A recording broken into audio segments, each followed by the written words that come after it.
Welcome to Novel Love Hearing.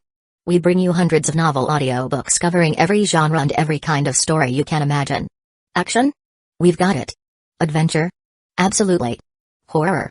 Of course. Whether it's the legendary Uchiha massacre or outrageous tales like stealing Naruto's and Sasuke's women, you'll find it here.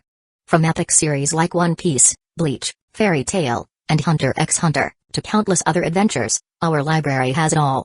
Love novels but don't have time to read? No worries, just plug in your earbuds, sit back, and let the story take over. Good listening, and happy hearing. Chapter 1, System Activated. Perfect Sage Body. In a dense forest, a red-haired boy, no older than 5, diligently practiced his swordsmanship with a short blade. It was midday, the sun beating down mercilessly. Sweat plastered the boy's clothes to his skin. Man, this heat is brutal. Shin Uzumaki grumbled, but his training continued unabated.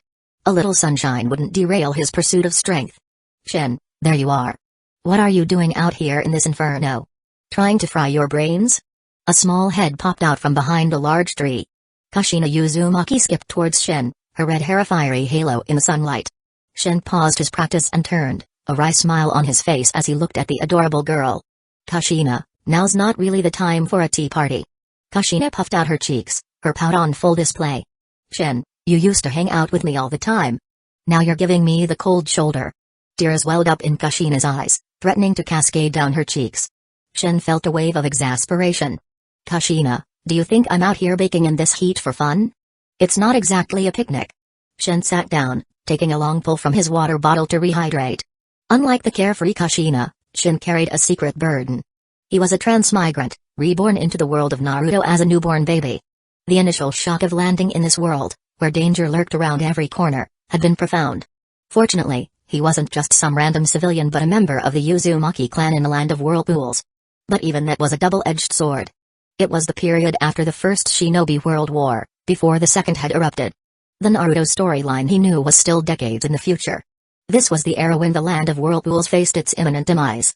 Shin didn't know the exact date, but he knew the clock was ticking. His only path forward was to grind his strength, to maximize his chances of surviving the destruction of the land of whirlpools. He wasn't about to let his second chance at life go to waste. Shin, are you keeping secrets from me? Kushina asked, her eyes mirroring the concern she felt for him. Shin looked at Kushina, his gaze serious.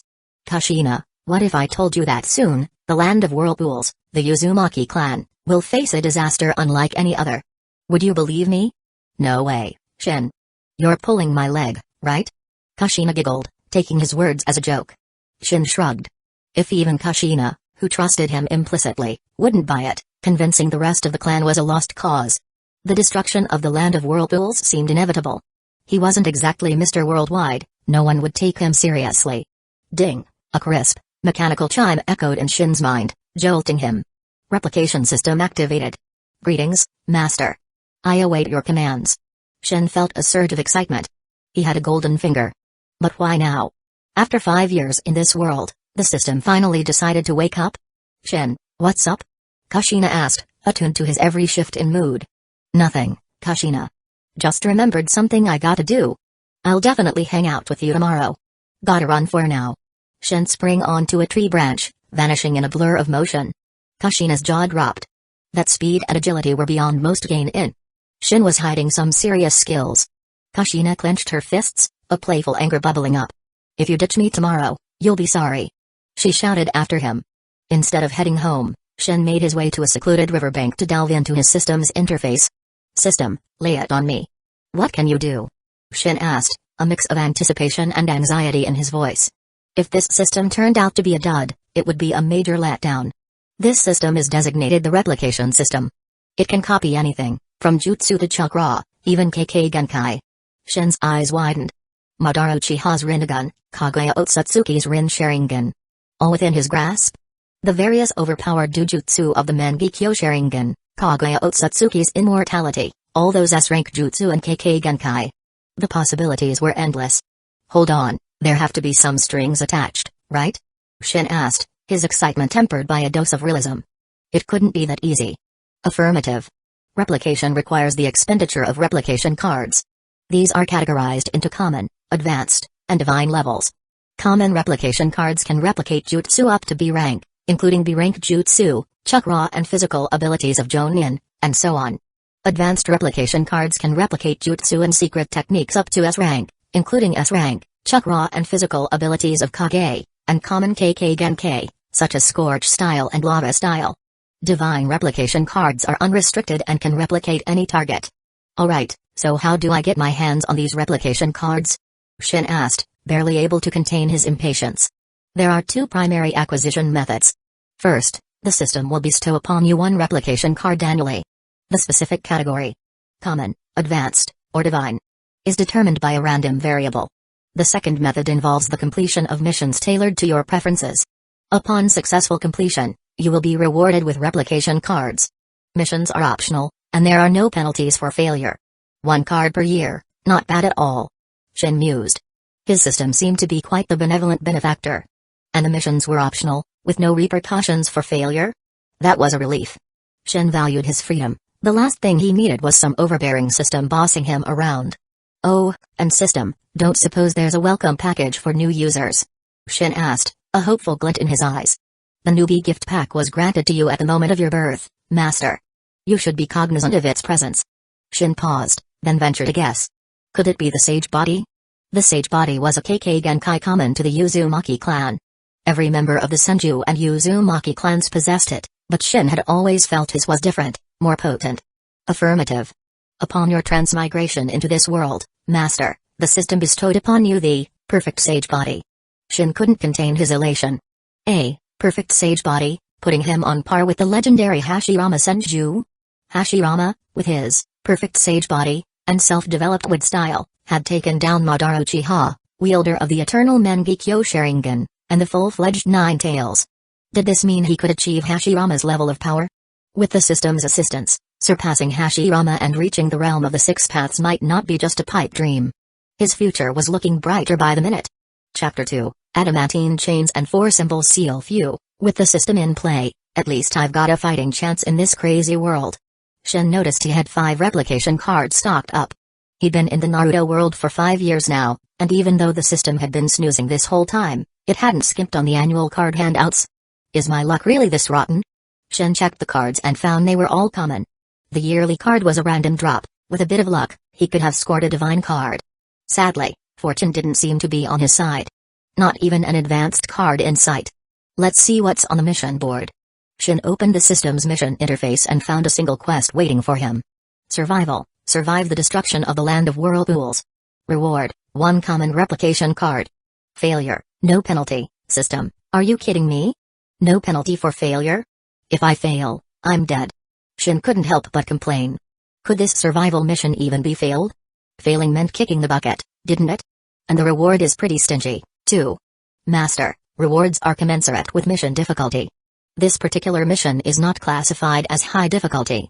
Shin couldn't argue with that. For someone who was prepared, this mission wasn't exactly climbing Mount Everest.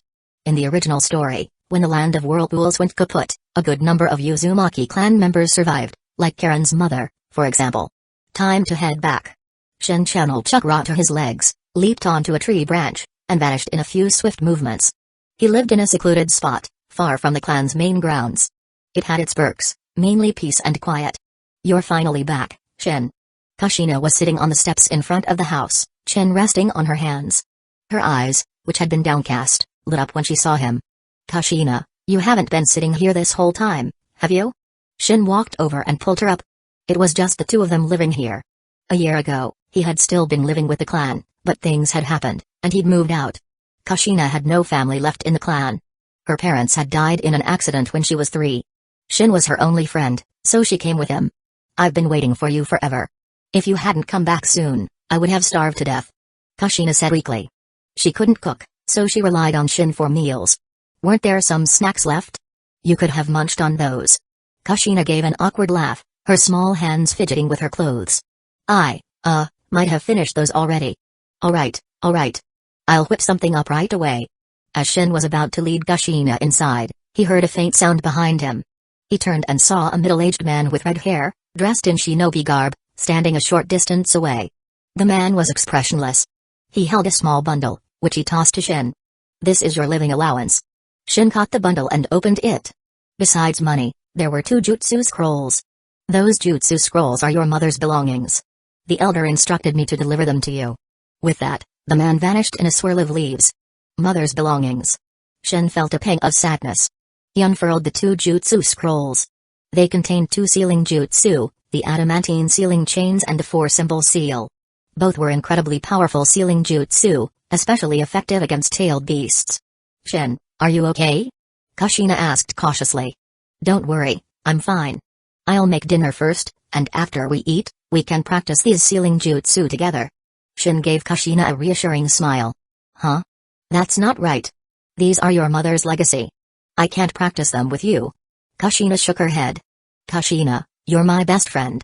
You were there for me when everyone else shunned me. Of course I want to share good things with you. Shin placed a hand on Kushina's shoulder, his voice sincere. Shin was the grandson of the Uzumaki clan elder. His mother was the elder's daughter, but his father wasn't an Uzumaki.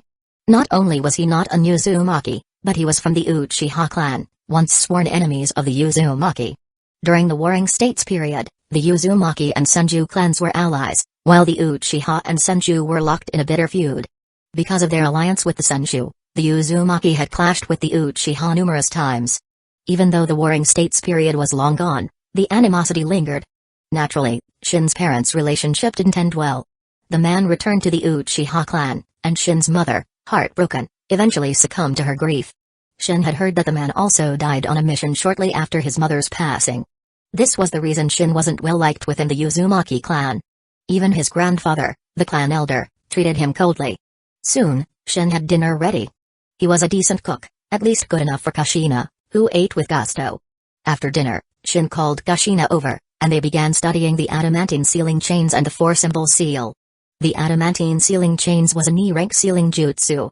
When used, it produced multiple chakra chains from the user's back. These chains were not only powerful offensive weapons but could also be used to create barriers and seal tailed beasts. The stronger the user's chakra, the greater the jutsu's power. And what were the Uzumaki known for? Their massive chakra reserves, of course. The Uzumaki possessed the sage body. Even Kushina, who had only recently learned to mold chakra, had reserves comparable to an average genin. With their powerful chakra and this sealing jutsu, even the Nine Tails would be wary of facing an Uzumaki. The Uzumaki clan's strength lay in their chakra and sealing jutsu. The seal used to contain the Nine Tails in Hidden Lee Village was, in fact, an Uzumaki sealing jutsu. I don't get it at all. Am I just dumb? Kushina said, staring at the scrolls with a furrowed brow. Shin was engrossed in studying the jutsu. After coming to this world, he realized his learning ability had skyrocketed. He was starting to grasp the concepts behind these sealing jutsu, but mastering them would take time. After all, these were A-rank sealing jutsu. Many elite jonin couldn't learn them, it required a certain level of talent. They studied late into the night. When Shin finally set the scrolls aside, he noticed Kushina had fallen asleep beside him. Silly girl, falling asleep like that. Shin gently scooped Kushina up and laid her on the tatami mat, tucking a blanket around her. Well, time for me to hit the hay too. Shin stretched. A good night's rest was essential for the intense training he had planned for the next day. After washing up, Shin returned to his room and drifted off to sleep. Chapter 3, Shin's Sharingan dawn broke, painting the sky with hues of orange and pink as Shin opened his eyes. Another day, another chance to grind. Time to refine some chakra. Shin sat up and began his morning ritual. He had only received the chakra refinement technique a week ago. It was a standard issue scroll provided by the clan. Despite being ostracized due to his parentage, Shin still received the basic necessities. Things like a living allowance, the chakra refinement technique, and even those 2 sealing jutsu from yesterday. The adamantine sealing chains, and the 4-symbol seal, were prized even within the Uzumaki clan. Most elite jonin could only dream of learning them. Chakra was the fusion of physical and spiritual energy extracted from the 130 trillion cells in the human body. Overdoing it could lead to fatigue or even worse, risking one's life. Shin spent an hour refining chakra. Despite being only 5 years old and a newbie to chakra refinement, the amount he generated was startling. Thanks to his perfect sage body, the quality and quantity of his chakra were several times greater than that of a normal sage body. Sensing the energy coursing through him, Shin figured his chakra reserves were probably on par with a jonin. And this was just the beginning. If he kept refining his chakra for a few years, could he reach tailed beast levels? He thought of Hashirama, the man who wielded chakra like it was an infinite resource, even the Nine Tails paling in comparison. Shin got up, washed up, and prepared breakfast. Kushina, breakfast is ready. Snooze, you lose. A while later, Kushina emerged from her room, yawning, her usually silky red hair a tangled mess. Go wash up, sleepyhead. Breakfast is getting cold. And look at your hair, birds could build a nest in there. Shin reached out and gently combed his fingers through Kushina's hair. Her face flushed slightly, but she was used to Shin's casual touch. After washing up, Kushina took her seat at the table. Shin had prepared a feast, fish, meat, and 2 large glasses of milk. Being a shinobi was energy-intensive, they couldn't skimp on nutrition. Proper fuel was essential for training. Both Shin and Kushina had healthy appetites, so Shin had prepared enough food for 5 people. Thankfully, the Uzumaki clan provided a generous allowance, and Shin supplemented their income by hunting in the forest. Otherwise, they'd be struggling to keep their bellies full. Kushina, after breakfast, it's training time. You're coming with me, Shin said as he ate. As a transmigrant, he knew the dangers of the Naruto world. He wanted Kushina to become stronger, to be able to protect herself. Kushina nodded. Staying home alone was boring, she'd rather train with Shin. After breakfast, Kushina took the initiative to wash the dishes. While she was busy, Shin opened his system interface and accepted the only mission on the quest board. He hadn't accepted it yesterday, but there was no point delaying. It was a mission he had to complete no matter what. Once Kushina finished with the dishes, they headed out to the nearby forest. Kushina, you work on refining your chakra, Shin instructed. Okay. Kushina sat on a clean rock and started the monotonous process of chakra refinement. Shin took out his weighted clothing and put it on. Then, he drew the short blade from his hip and began practicing his swordsmanship. Before he got the chakra refinement technique, Shin had focused on sword dart and taijutsu. With his perfect sage body, his physical strength was exceptional, making taijutsu training twice as effective. The Uzumaki and Senju were natural-born brawlers. It was just that the Uzumaki clan prioritized sealing jutsu, neglecting their powerful physiques. After 1,000 swings, Shin wiped the sweat from his brow and took out his kunai and shuriken. 50 meters away, he had set up a target.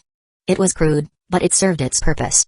Shin focused, his blue eyes morphing into a blood red, a single black tomoe swirling into existence. The target, which had been a small speck at 50 meters, was now crystal clear. The Sharingan, a one-tomoe Sharingan.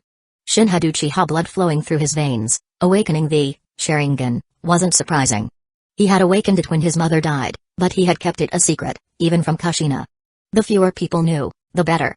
If others found out he had the Sharingan, his life within the Uzumaki clan would become even more difficult. Fixing his gaze on the distant target, Shin launched a kunai. With the Sharingan's enhanced vision, he could clearly see the bullseye. The kunai struck dead center, its force so strong that it pierced through the target, leaving a gaping hole. After practicing kunai throwing for a while, Shin decided to move on. Compared to kunai throwing, mastering jutsu was far more critical. Next up, time to crack this sealing jutsu. Shin pulled out the jutsu scroll and started studying the adamantine sealing chains. He wasn't in a hurry to learn the 4-symbol seal, that could wait. Mastering the adamantine sealing chains would significantly boost his combat power, giving him a way to utilize his massive chakra. After all, what good was a mountain of chakra if you didn't have the jutsu to use it effectively? Shin had figured out some basic chakra control techniques, like channeling it to his legs for explosive jumps, propelling him several meters into the air. That's how he had been leaping onto trees, but his self-taught techniques were rough around the edges. Not only did they guzzle chakra, but they also put a strain on his legs. He was lucky to have a perfect sage body. A normal person attempting those jumps might end up crippled. What I need are the fundamentals. Shin tried to use the adamantine sealing chains, but nothing happened. He realized he didn't have the fine motor control needed to manipulate his chakra effectively. Despite his vast reserves, he couldn't achieve the precise control needed to channel chakra for complex jutsu. How could he learn the adamantine sealing chains with such poor chakra control? He needed to master the basics first. Tree climbing and water walking immediately came to mind. He had to start somewhere, and refining his chakra control was paramount. Under Kushina's surprised gaze, Shin began his tree climbing training. He had assumed it would be a piece of cake, but it turned out to be more challenging than he anticipated. Turns out having too much chakra can be a pain. The more chakra he had, the harder it was to control. It seemed there was a trade-off to everything. Chapter 4, Copying a Taijutsu Master's Physique. After countless face plants, I finally nailed tree climbing. Shin looked like he'd wrestled a mud monster and lost. He'd fallen out of the trees more times than he could count. But it was worth it. He could now scale a tree with the grace of a squirrel, his chakra finally under his command. Shin, how did you do that? Kushina stared at him with wide, awestruck eyes. Hey, wanna learn? Kushina nodded eagerly. Nope, not gonna teach you. That's what you get for laughing at me. Shin crossed his arms. Kushina had found his repeated tumbles from the trees quite amusing. It couldn't be helped. Controlling his massive chakra reserves was no walk in the park, especially without a teacher. He'd had to figure it all out himself, the hard way.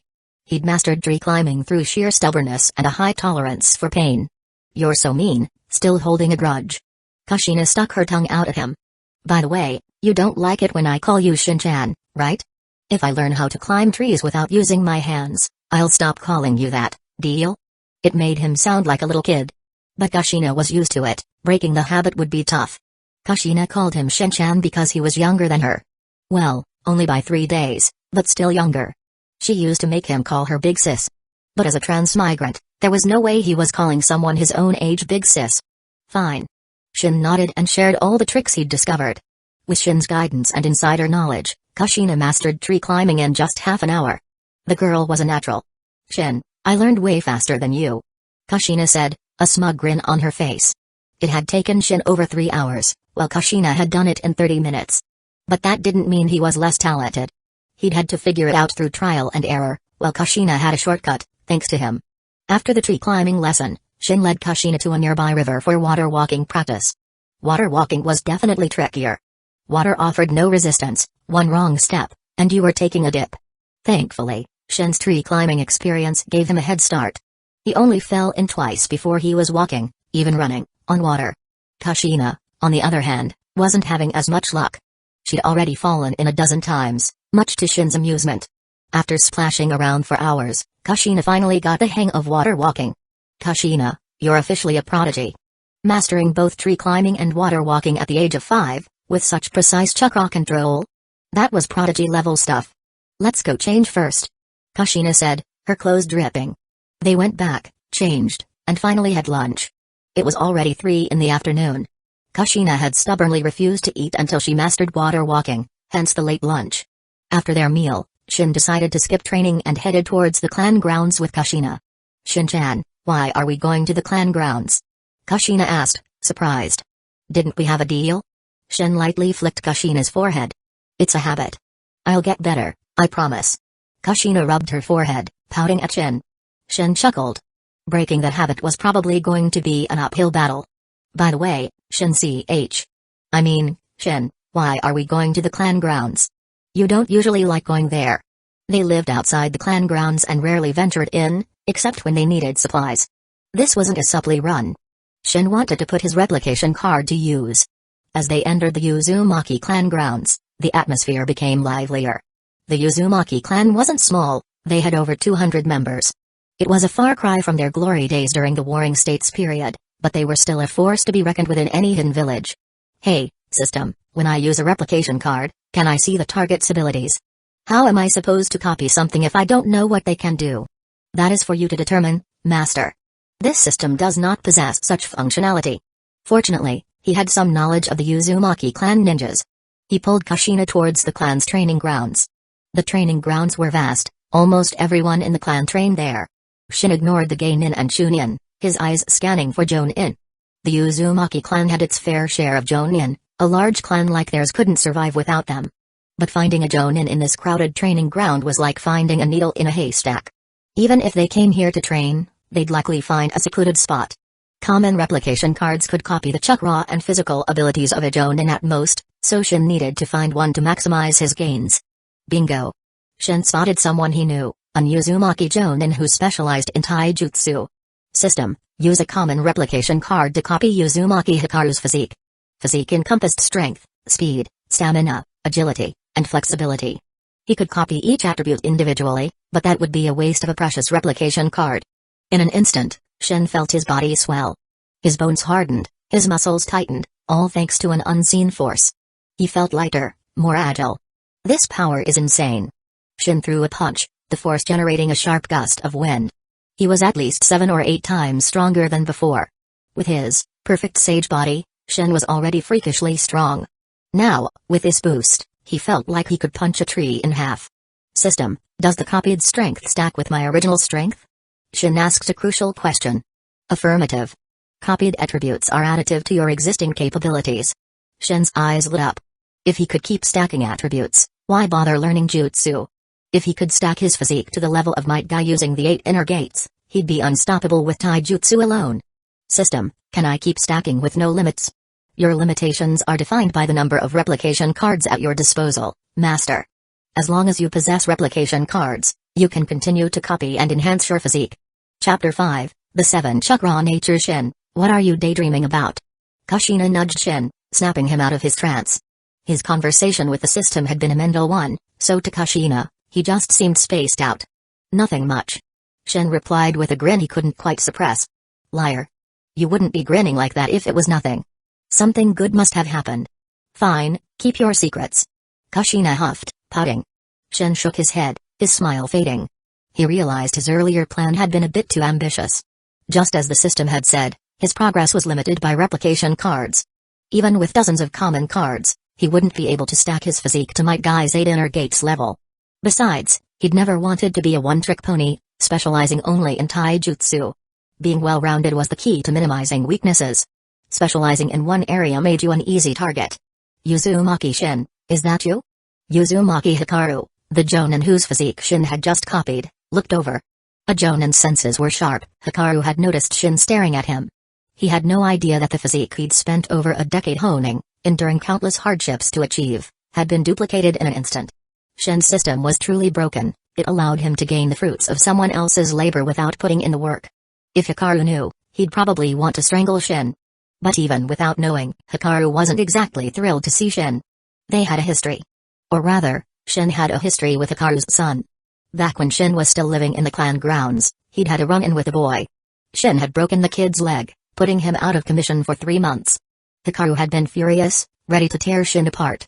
But even though Shin wasn't popular, he was still the clan elder's grandson. Hikaru couldn't touch him. Yo, Hikaru. Fancy meeting you here. How's your son doing? Shin asked with a casual smile. He wasn't afraid of the jonin. Not because of his own strength, though. Honestly, even with Hikaru's physique stacked on top of his own, he was no match for the experienced jonin in a fight. Shin lacked combat experience. Hikaru, on the other hand, was a seasoned warrior. Even with superior physical abilities, Shin would lose. He thought of Kaguya Otsutsuki, who, despite her immense power, was ultimately sealed due to her lack of battle experience. If Madara Uchiha had obtained Kaguya's power, he would have been truly unstoppable. Shin's confidence stemmed from his identity. No matter how disliked he was still the clan elder's grandson. Would Hikaru dare lay a finger on him? Humphrey. Hikaru snorted, reminding himself that Shin was just a child, not worth his time. But even so, he couldn't completely let it go. He glared at Shin before turning and walking away. He couldn't do anything to Shin, so out of sight, out of mind. Shin continued exploring the training grounds. He used another common replication card, this time copying a jutsu, the B-rank Shadow Clone Jutsu. The Shadow Clone Jutsu was created by the second Hokage, Tobi Ramasenju. But its practicality led to it being stolen by ninjas from other nations. Countless shinobi in the ninja world knew the Shadow Clone Jutsu, including those in the Uzumaki clan. Shin copied it from an elite chunin. With his perfect sage body, and the Shadow Clone Jutsu, his training efficiency would skyrocket. Of course, he would have preferred the forbidden multi-Shadow Clone Jutsu. Despite being a rank, it was classified as forbidden. Forbidden didn't necessarily mean powerful. Jutsu that caused harm to the user or were deemed too dangerous were classified as forbidden. This included jutsu like the summoning, impure world reincarnation. Unfortunately, common replication cards couldn't copy A-rank jutsu, only B-rank at most. And even if he could copy it, he wouldn't find anyone to copy from. While many knew the Shadow Clone Jutsu, those who knew the multi-Shadow Clone Jutsu were few and far between. With 3 replication cards remaining, Shin decided to call it a day. He left the training grounds with Kushina and bought some ninja tools and 2 chakra papers.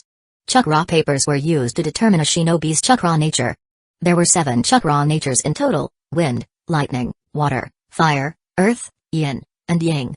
The yin and yang natures couldn't be tested with chakra paper. Why did you buy these? They're so expensive, 1,000 ryo each.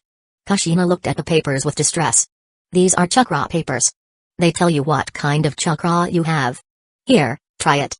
Kashina curiously took a chakra paper and channeled her chakra into it. The paper reacted immediately. It split down the middle, and the corners became damp. Kashina, your chakra natures are wind and water. Shin explained. Kashina looked confused, she didn't understand these concepts yet. Shin took a chakra paper and infused it with his chakra. The paper split, indicating wind nature. One corner ignited, revealing fire nature. Then, a corner became damp, water, another wrinkled, lightning, and the last one crumbled, earth. Shin possessed 5 chakra natures: wind, lightning, water, fire, and earth.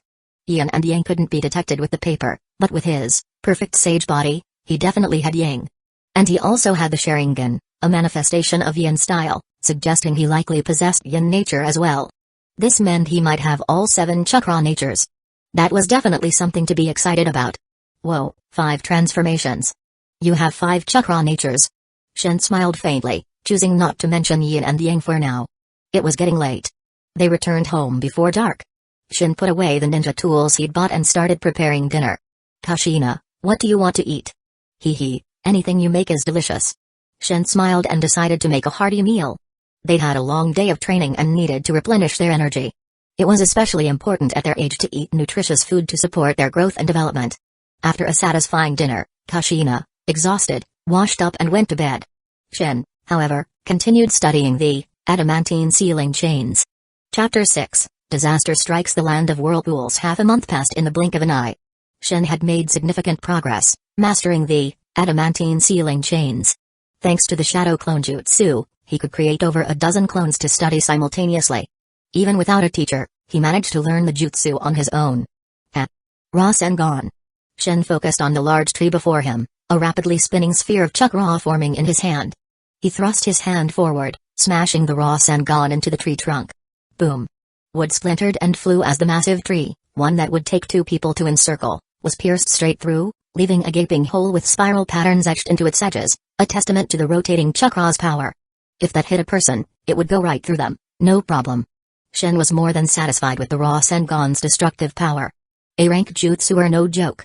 He had developed the Rasengan himself. Understanding the principles behind it, recreating it wasn't that difficult. This was the culmination of his half-month's training. Not only had he mastered the adamantine ceiling chains, but he'd also developed the Rasengan. That tree must have been decades old, and you just punched a hole through it. Kashina said, staring at the poor tree. Hey, Kashina, do you still want to learn the Rasengan or what? Of course I do. Teach me, teach me. Kashina jumped up, grabbing Shin's arm excitedly. Ouch, my shoulders are kinda sore. Shin sat down, looking expectantly at Kashina. Kashina knew what he wanted. With a reluctant sigh, she walked over and started massaging his shoulders. Not bad, but a little more pressure would be perfect? Shin said, leaning back with a satisfied sigh. Kashina gritted her teeth, but for the sake of learning the Rasengan, she endured. It's getting late, almost lunchtime. Let's head back. I'll teach you in the afternoon. Shin glanced at the sun high in the sky. Kashina, though eager to learn the Rasengan, knew that food came first. After lunch, Shin began teaching Kashina the jutsu. Half a day wasn't enough to master it, though. You can already burst a water balloon. That's the second stage completed. You'll have the Rasengan down in no time. As the sky darkened, Shin told Kashina to stop for the day and continue tomorrow. The Rasengan had 4 stages. The first was simple, gathering chakra in your palm. The second stage involved stable and continuous chakra release. This was practiced by placing a water balloon in your hand and releasing chakra to make the water inside move erratically until the balloon exploded. The third stage used a rubber ball. The goal was to maintain chakra release, solidifying the chakra until it could burst the ball. At the third stage, the Rasengan could already cause damage, but its power was limited. The final stage combined everything learned previously. High-density chakra was gathered in the hand, released continuously, maintained, and finally completing the jutsu. After dinner, Kashina went to bed. Shin returned to his room. I don't know why, but I have a bad feeling about this. Shin looked out the window. The sky was unusually dark, not a moon or star in sight. Can't sleep. Might as well refine some chakra. Time passed. It was past 1 in the morning when Shin finally stopped. He was feeling sleepy. Just as he was about to lie down, a loud noise jolted him awake. He rushed to the window. In the direction of the Uzumaki clan grounds, flames lit up the night sky. Could it be? His drowsiness vanished. He ran to Kashina's room. Kashina, Wake up. Shin, what's going on? I was sleeping so soundly. Why did you wake me up? Kushina grumbled, her eyes barely open. Wake up, something's wrong. Shin flicked Kushina's forehead to bring her to her senses. This was no time for jokes. If his hunch was right, the disaster had struck the land of whirlpools. There was nothing he could do to stop it, but he could protect himself and Kushina. What's wrong? Kushina asked, seeing the seriousness in Shin's eyes. Shin pointed towards the window. Kushina followed his gaze and saw the fire raging in the distance. Whoa, the clan grounds are on fire. It's more than just a fire. We're under attack. Listen to that. Those explosions are from explosive tags. Who would dare attack the Uzumaki clan? Now's not the time to discuss that. Come on. Shin urged Kushina to get dressed, pack their essentials, and prepare to leave. Even though they were far from the clan grounds, there was no guarantee of safety. Captain, this is the outer perimeter of the Uzumaki clan grounds, right? Why is there a house here? Just as they stepped out, Shin saw several figures in ninja attire, their faces hidden behind masks. His heart sank. Kushina gripped his arm, fear creeping into her eyes. Well, look what we have here. A couple of stragglers. And just kids, too. A ninja wearing a tanuki mask leered at them. Talk about bad luck. They were so far out, yet they still ran into enemies. The 5 ninjas were equally surprised. They had been tasked with sealing off the Uzumaki clan grounds, preventing anyone from escaping. They hadn't expected to find 2 children out here. Judging by their red hair, they were definitely Uzumaki. And if they were Uzumaki, they had to be eliminated. Enough chatter. Kill them. The leader of the squad ordered. The squad consisted of 1 Jonin and 4 elite Chunin. Seeing them move to attack, Shin swiftly pulled 3 shuriken from his pouch and flung them at the Jonin leader. While the Jonin was dodging, Shin made his move. He appeared before one of the Chunin in a flash, leaping up and delivering a powerful blow to the ninja's neck. His speed was such that the Chunin didn't even have time to react. The blow snapped his neck. Blood gurgled from the Chunin's mouth. Within a second, he was dead. The entire encounter took less than 2 seconds. After taking down the Chunin, Shin retreated to Kushina's side. Run. He scooped Kushina into his arms and fled towards the forest. Damn it. After them. The Jonin leader roared in fury. To have one of his men killed by a 5-year-old brat, right under his nose, was a disgrace. The other 3 Chunin snapped out of their shock. Shin's ruthless efficiency had stunned them. A 5-year-old, killing an elite Chunin. Even in the brutal Warring States period, such a thing was unheard of. Chapter 7, Taking out a Jonin. Shin, carrying me is slowing you down. Put me down. Kushina, nestled in Shin's arms, spoke up. You weigh about as much as a rabbit. How am I slow? Shin shot her a look. Ugh, you jerk, comparing me to a rabbit. Kushina lightly nipped his arm, then quieted down. Hey, Shin, if they catch up, just ditch me and run. I'll buy you some time. Just promise you'll avenge me, okay? Kushina's voice was barely a whisper. Don't be ridiculous. You think those clowns can catch us? Shin gave her another exasperated look. We practically live in this forest. We know it way better than they do. Besides, do you have any idea how fast I am? Don't worry. Shin had copied the physique of the taijutsu master, Uzumaki Hikaru. Combined with his already impressive physical abilities, he was more than a match for any taijutsu specialist. He was outpacing his pursuers with ease. If only he knew the teleportation jutsu, he could have vanished from their sight completely. Even now, he was leaving them in the dust. Master, you have triggered a new mission, eliminate the pursuing squad. Reward, 1 advanced replication card. Accept. An advanced replication card, huh? Shin weighed his options. System, what are their strengths? He had taken out one of them with a single punch, but he didn't know their actual skill levels. The leader is a Jonin. The remaining 3 are elite Chunin. Shin hadn't expected the system to answer, but it did. Knowing their strengths, Shin accepted the mission without hesitation. If they had an elite Jonin, he might have reconsidered. But a regular Jonin? He could handle that. Shin stopped running. Why are we stopping? Are you tired? I told you to put me down. Kushina looked at him, panic rising in her voice. Kushina, we don't need to run anymore. I'm going to take them out. Are you crazy, Shin? They're real ninjas. We don't stand a chance. Kushina knew Shin was strong, but against actual ninjas? She didn't have much faith. Kushina, remember when I took out the guy back there? Kushina was speechless. He had indeed killed one, but that was a surprise attack. Kushina, you hide. Watch and learn. I'll show you what I'm truly capable of. Shin punched a nearby tree. With a loud crack, the tree snapped in two. Kushina shook her head. I'm staying with you. Kushina, listen. I need you to hide and wait for an opportunity to ambush them. If I start losing, your surprise attack will give us a chance to escape. Persuaded by Shin's reasoning, Kushina agreed. She found a hiding spot, clutching her kunai and shuriken, ready to strike. Shin glanced back. Ninjas were excellent trackers. They would find him soon, following the trail he'd left. An idea sparked in his mind. He leaned against a large tree, panting dramatically, feigning exhaustion. If he could lure them into a trap, he would. Less than a minute later, the ninjas arrived. With one down, there were 4 left. Finally found the brat. Didn't expect him to be so fast.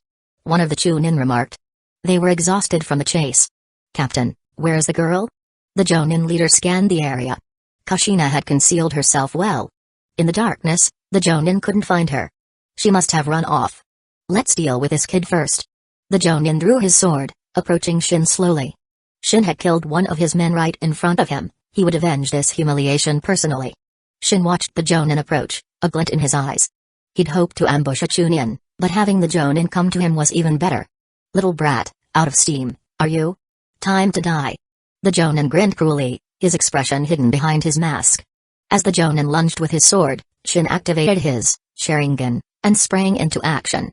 He nimbly dodged the sword thrust and delivered a swift kick to the Jonin's groin.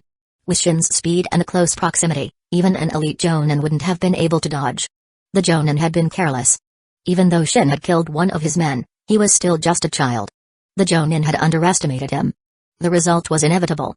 With a sickening crack, the Jonin crumpled to the ground, a scream tearing from his throat. A shattered groin would bring even a Kage-level ninja to their knees. The Jonin was effectively out of the fight. Shinobi had a high pain tolerance, but this kind of pain was unbearable for any man. You've got to be the most pathetic Jonin to ever die. Shin remarked. He formed a Rasengan between his hands. He couldn't create it with one hand yet, so he had to use both. He pressed the Rasengan into the incapacitated Jonin's chest, the swirling sphere of chakra tearing through his heart. Took out a Jonin just like that? He was weaker than I thought. Shin blinked. It wasn't that the Jonin was weak. Jonin were the backbone of any hidden village. In smaller villages, they were the peak of fighting power. But this Jonin hadn't even had a chance to use his full strength. He'd been taken out before he could even react. This served as a reminder to Shin. In this dangerous world, he could never let his guard down. Otherwise, he might end up like this Jonin. He thought of Madara Uchiha, betrayed and used as a sacrifice for Kaguya Otsutsuki's revival. Your boss is dead. Care to join him? Shin's eyes hardened as he glared at the remaining 3 Chunin. With the Jonin out of the way, dealing with these 3 would be a piece of cake. The Chunin were still in shock. They couldn't believe their captain had been killed by a 5-year-old. It was so absurd that they couldn't process it. You killed our captain with dirty tricks. We'll avenge him. One of the Chunin shouted, rage fueling his voice. Chapter 8, Spoils of War. Shin's speculations. Shin eyed the 3 remaining Chunin, picking up the fallen Jonin's sword. So, you want to avenge your captain? Come get some. The 3 Chunin exchanged glances. None of them dared to make a move. This kid was creepy. He'd already killed one of them and taken down their captain. They weren't about to underestimate him now. Fine, I'll come to you then. Shin vanished into the darkness. In the thick forest, his speed and controlled ferocity, much like Toji Fushiguro, rendered him untraceable. Watch out. But it was too late. Shin's sword pierced the Chunin's heart before he could finish his warning. Shin withdrew his sword and dashed towards the next Chunin. Water style, water prison jutsu. Sensing the danger, the Chunin swiftly formed hand seals, encasing himself in a sphere of water for protection.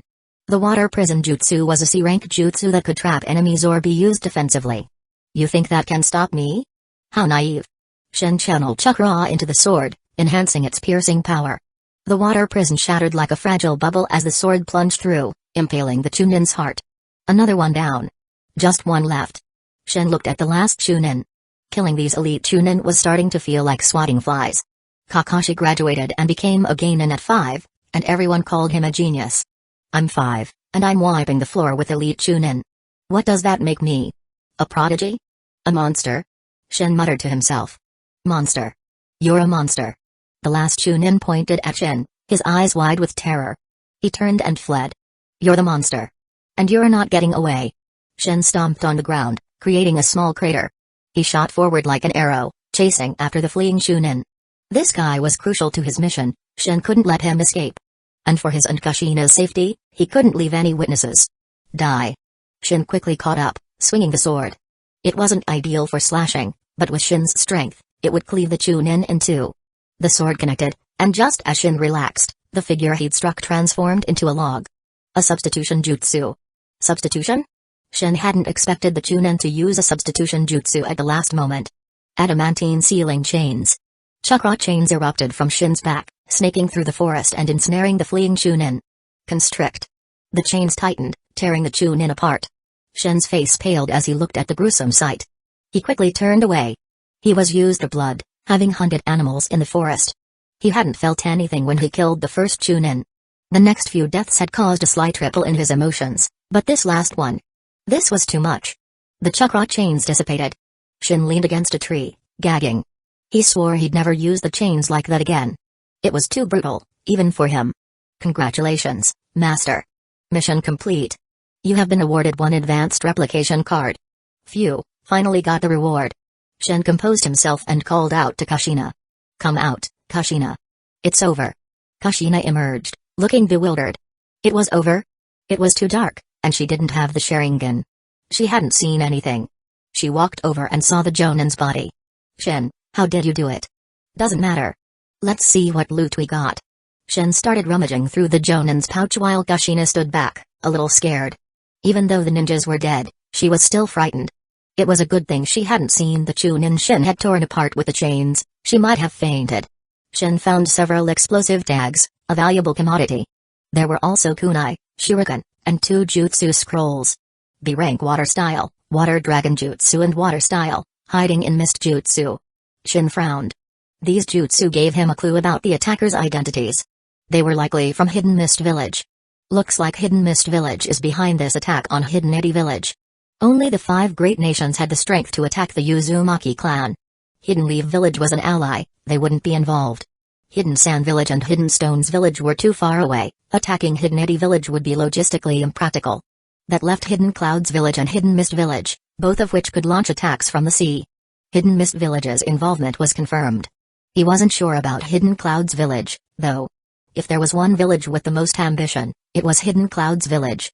Their involvement was highly probable.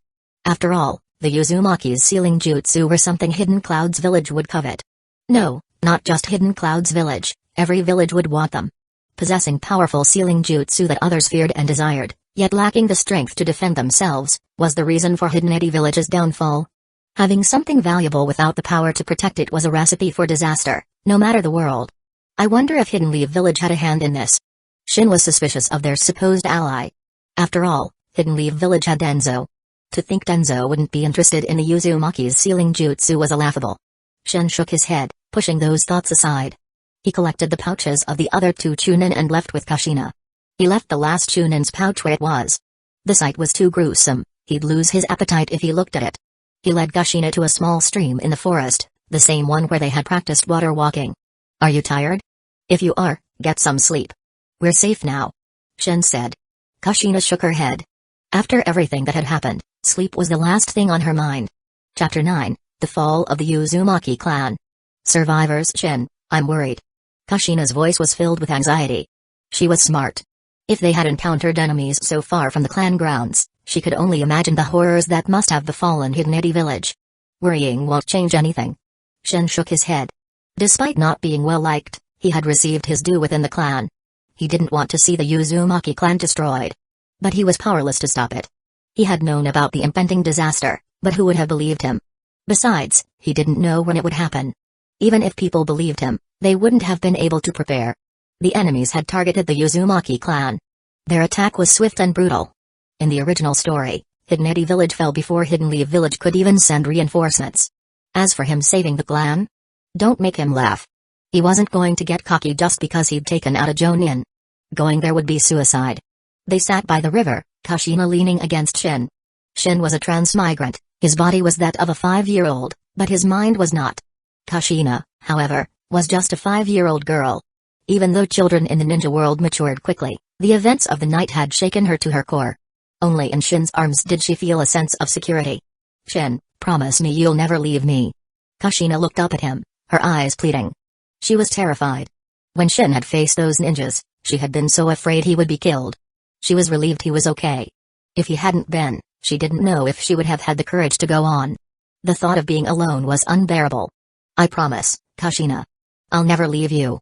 Shin met her gaze, his voice firm and reassuring.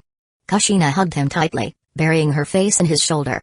Exhaustion finally caught up with her, and she drifted off to sleep. Shin smiled as he watched her sleep. He pulled out his pouch and examined its contents. He had already checked the Jonin's pouch.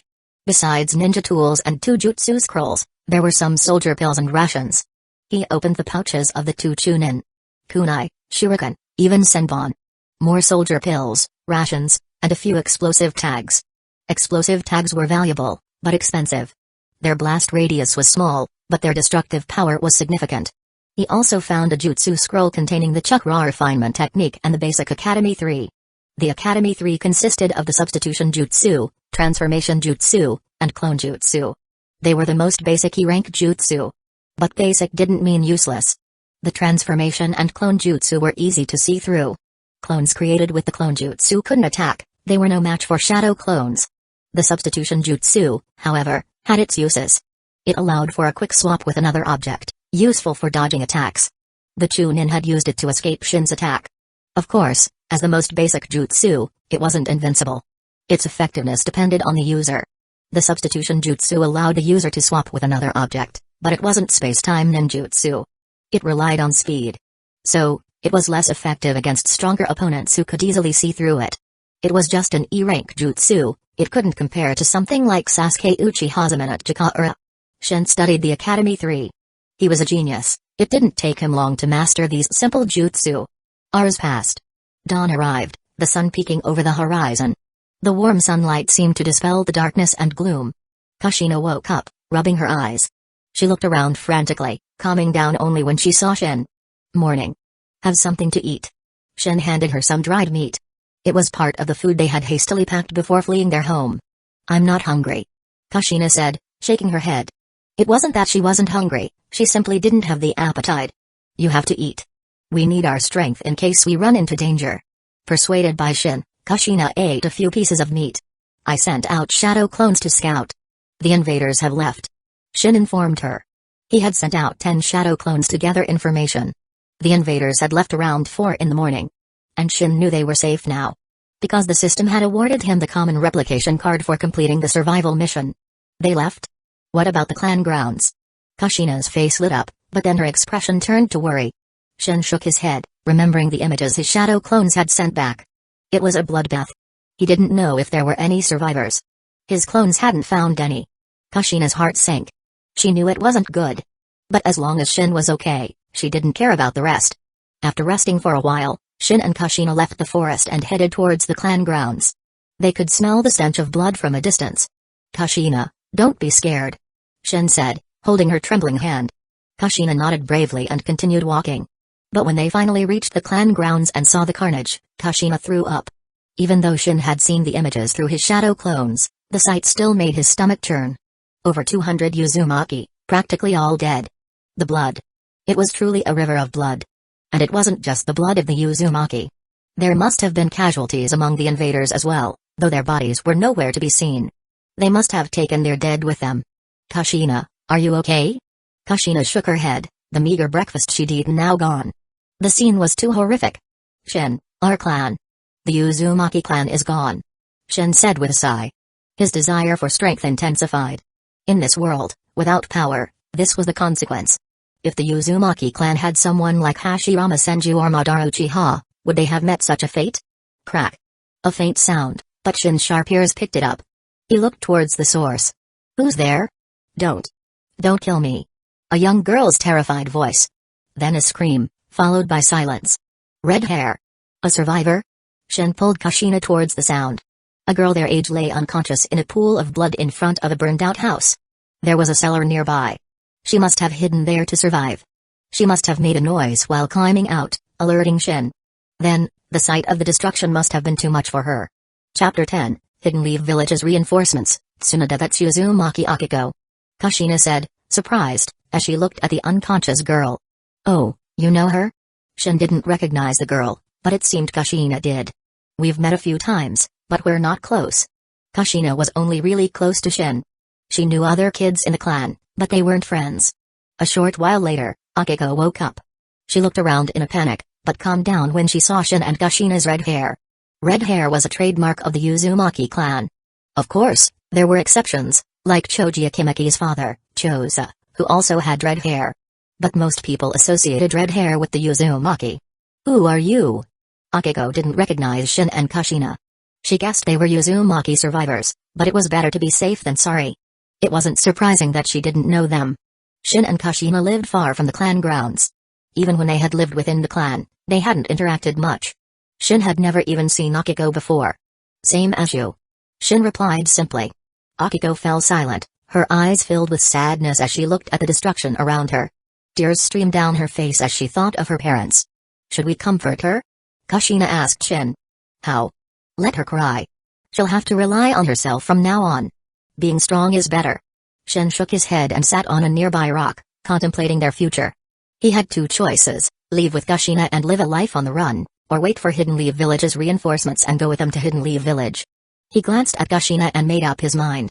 They would go to Hidden Leaf Village. It was the safer option. With their distinctive red hair, wandering around would make them targets.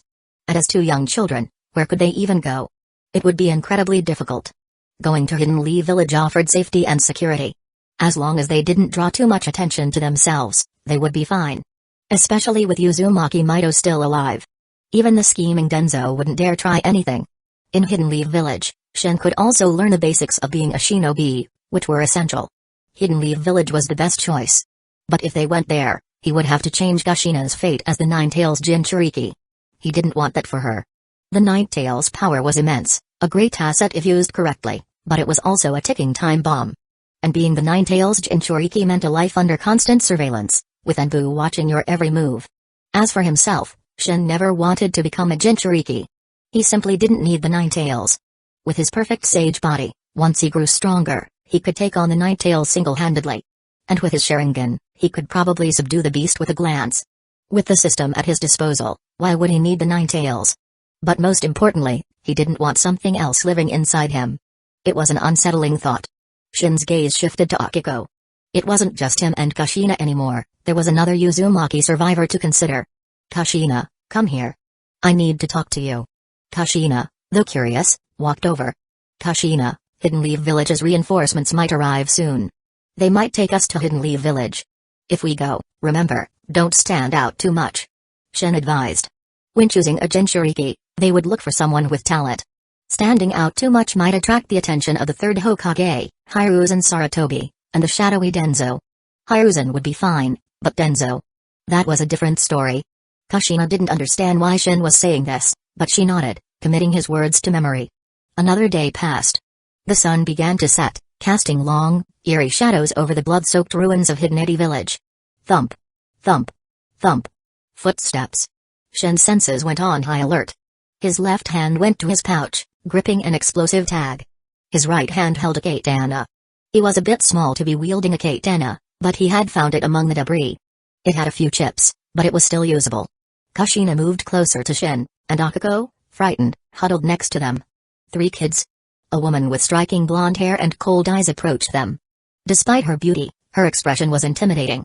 Several other ninja followed behind her. You're Uzumaki, right? Don't be afraid. I'm a Hidden Leaf Village shinobi. My name is Tsunade. Tsunade's harsh gaze softened. Seeing the state of Hidden Village had filled her with rage, hence her initial coldness. Hearing her name, Shin relaxed, but he couldn't help but stare. He couldn't believe this was Tsunade. She was so flat. He couldn't fathom how she would transform into the, well, busty woman she would become. Are you all that's left of the Uzumaki clan? Tsunade asked. I don't know. Maybe there are other survivors. Shin was certain there were others, but they had either escaped the land of whirlpools or were in hiding.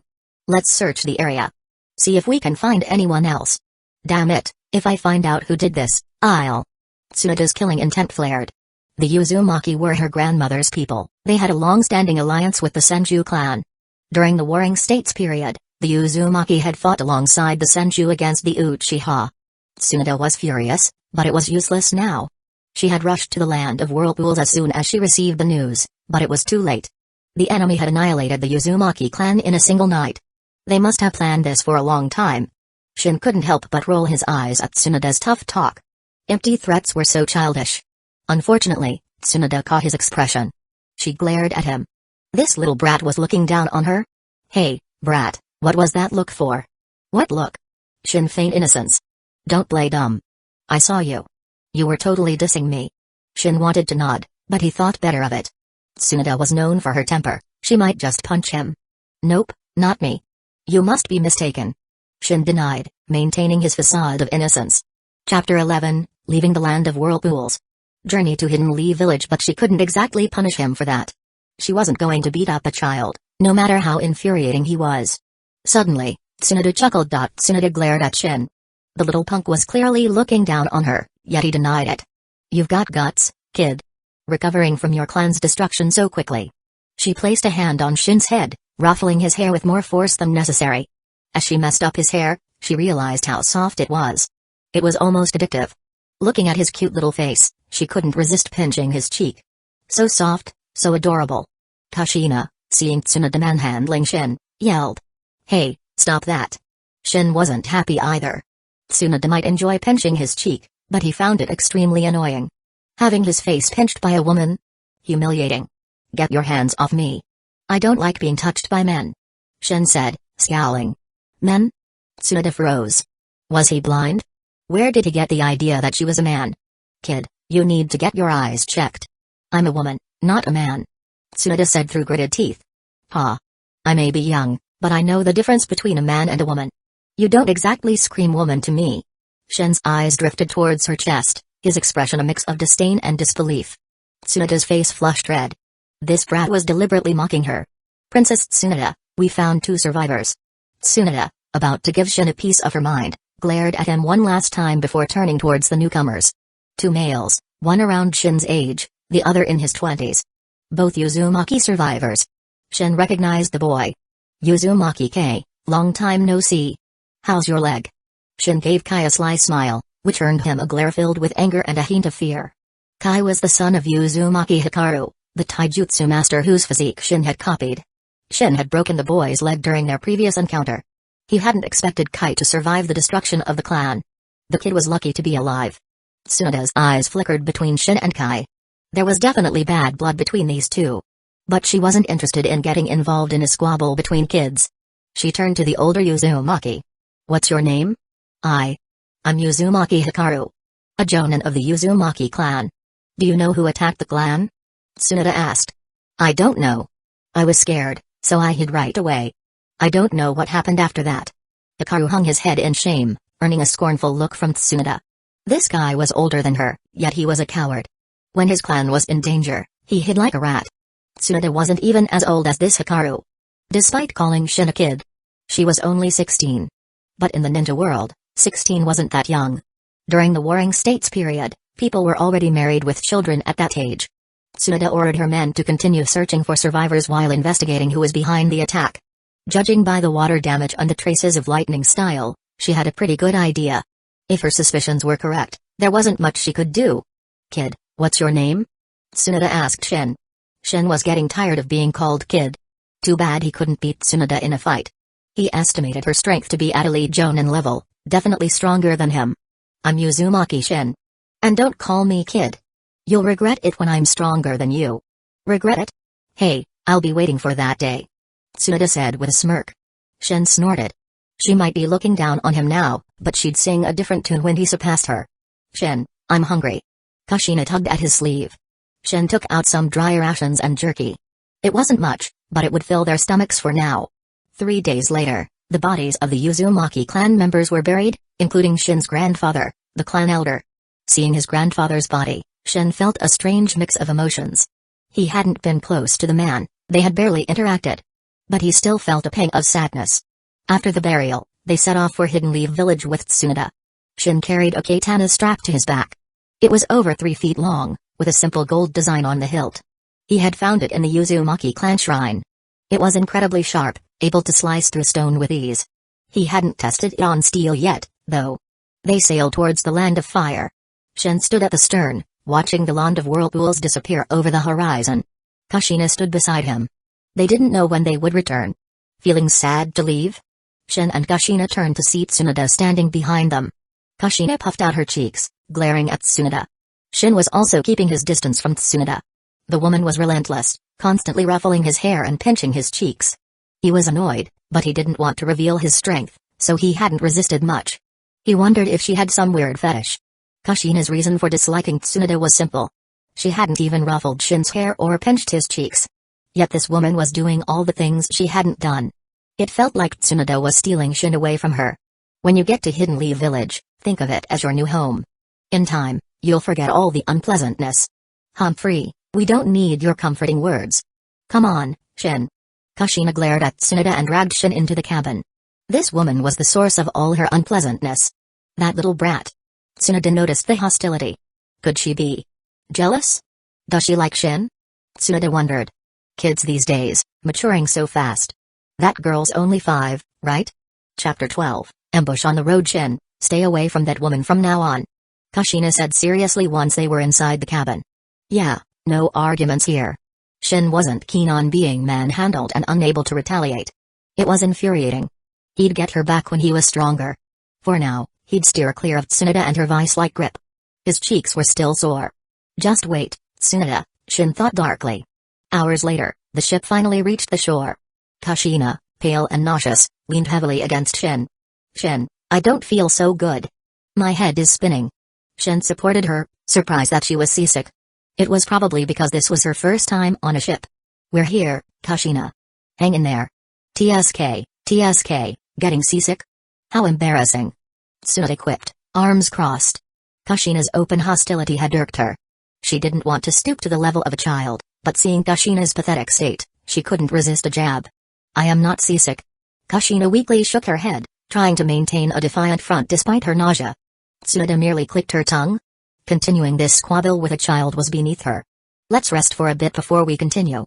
Seeing that not only Kushina, but also Akiko and Kei, were suffering from seasickness, Tsunade called for a break. Shin was fine, he didn't get seasick. And Uzumaki Hikaru, being a jonin, was also unaffected. They rested, ate some rations, and then resumed their journey. How long will it take to reach Hidden Leaf Village from here? Shin asked Tsunade. Come closer, and I'll tell you. Tsunade said with a sly grin, beckoning him with a finger. Nah, I don't need to know that badly. Shin and Kushina trailed behind, taking in the scenery of the Land of Fire. They had set foot on Land of Fire soil as soon as they disembarked. While not the largest of the 5 great nations, it definitely had the most fertile land. The trees here were lusher than those in the Land of Whirlpools, and the people seemed more prosperous. Shin-chan, how are we going to live in Hidden Leaf Village?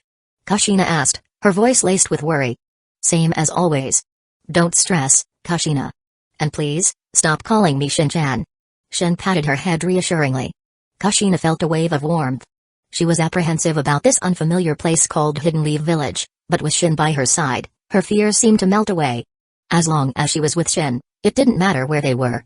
Gradually, Kushina's anxiety lessened. The shadow of the Uzumaki clan's destruction seemed a little less dark. What are you two chatting about? Tsunade had fallen back to join them. Wow, you actually have time to talk to us? Shin remarked. We're escorting you, but we're in Land of Fire now. The most we'll encounter are bandits. It's safe here. Tsunade had been vigilant before entering Land of Fire, but now she was completely relaxed. Whoosh! Whoosh! Whoosh! A volley of kunai and shuriken rained down on them, some even strapped with explosive tags. Shin's face paled. He couldn't worry about hiding his strength now. He grabbed Kushina and dodged. The Senju ninjas, though caught off guard, were still highly skilled. They reacted quickly, shielding the Uzumaki survivors and evading the attack. Tsunade's eyes widened. She had been about to pull Shin and Kushina out of the way, but Shin had reacted first, moving with incredible speed. She estimated his speed to be on par with her own. Looks like that kid Shin isn't simple after all. She quickly dodged the projectiles. Now wasn't the time to ponder this, she had to deal with the attackers. Her eyes turned cold. To be ambushed within Land of Fire borders was unacceptable. And she had just told Shin that it was safe here. This was a slap in the face. Tsunade felt her cheeks burn with shame.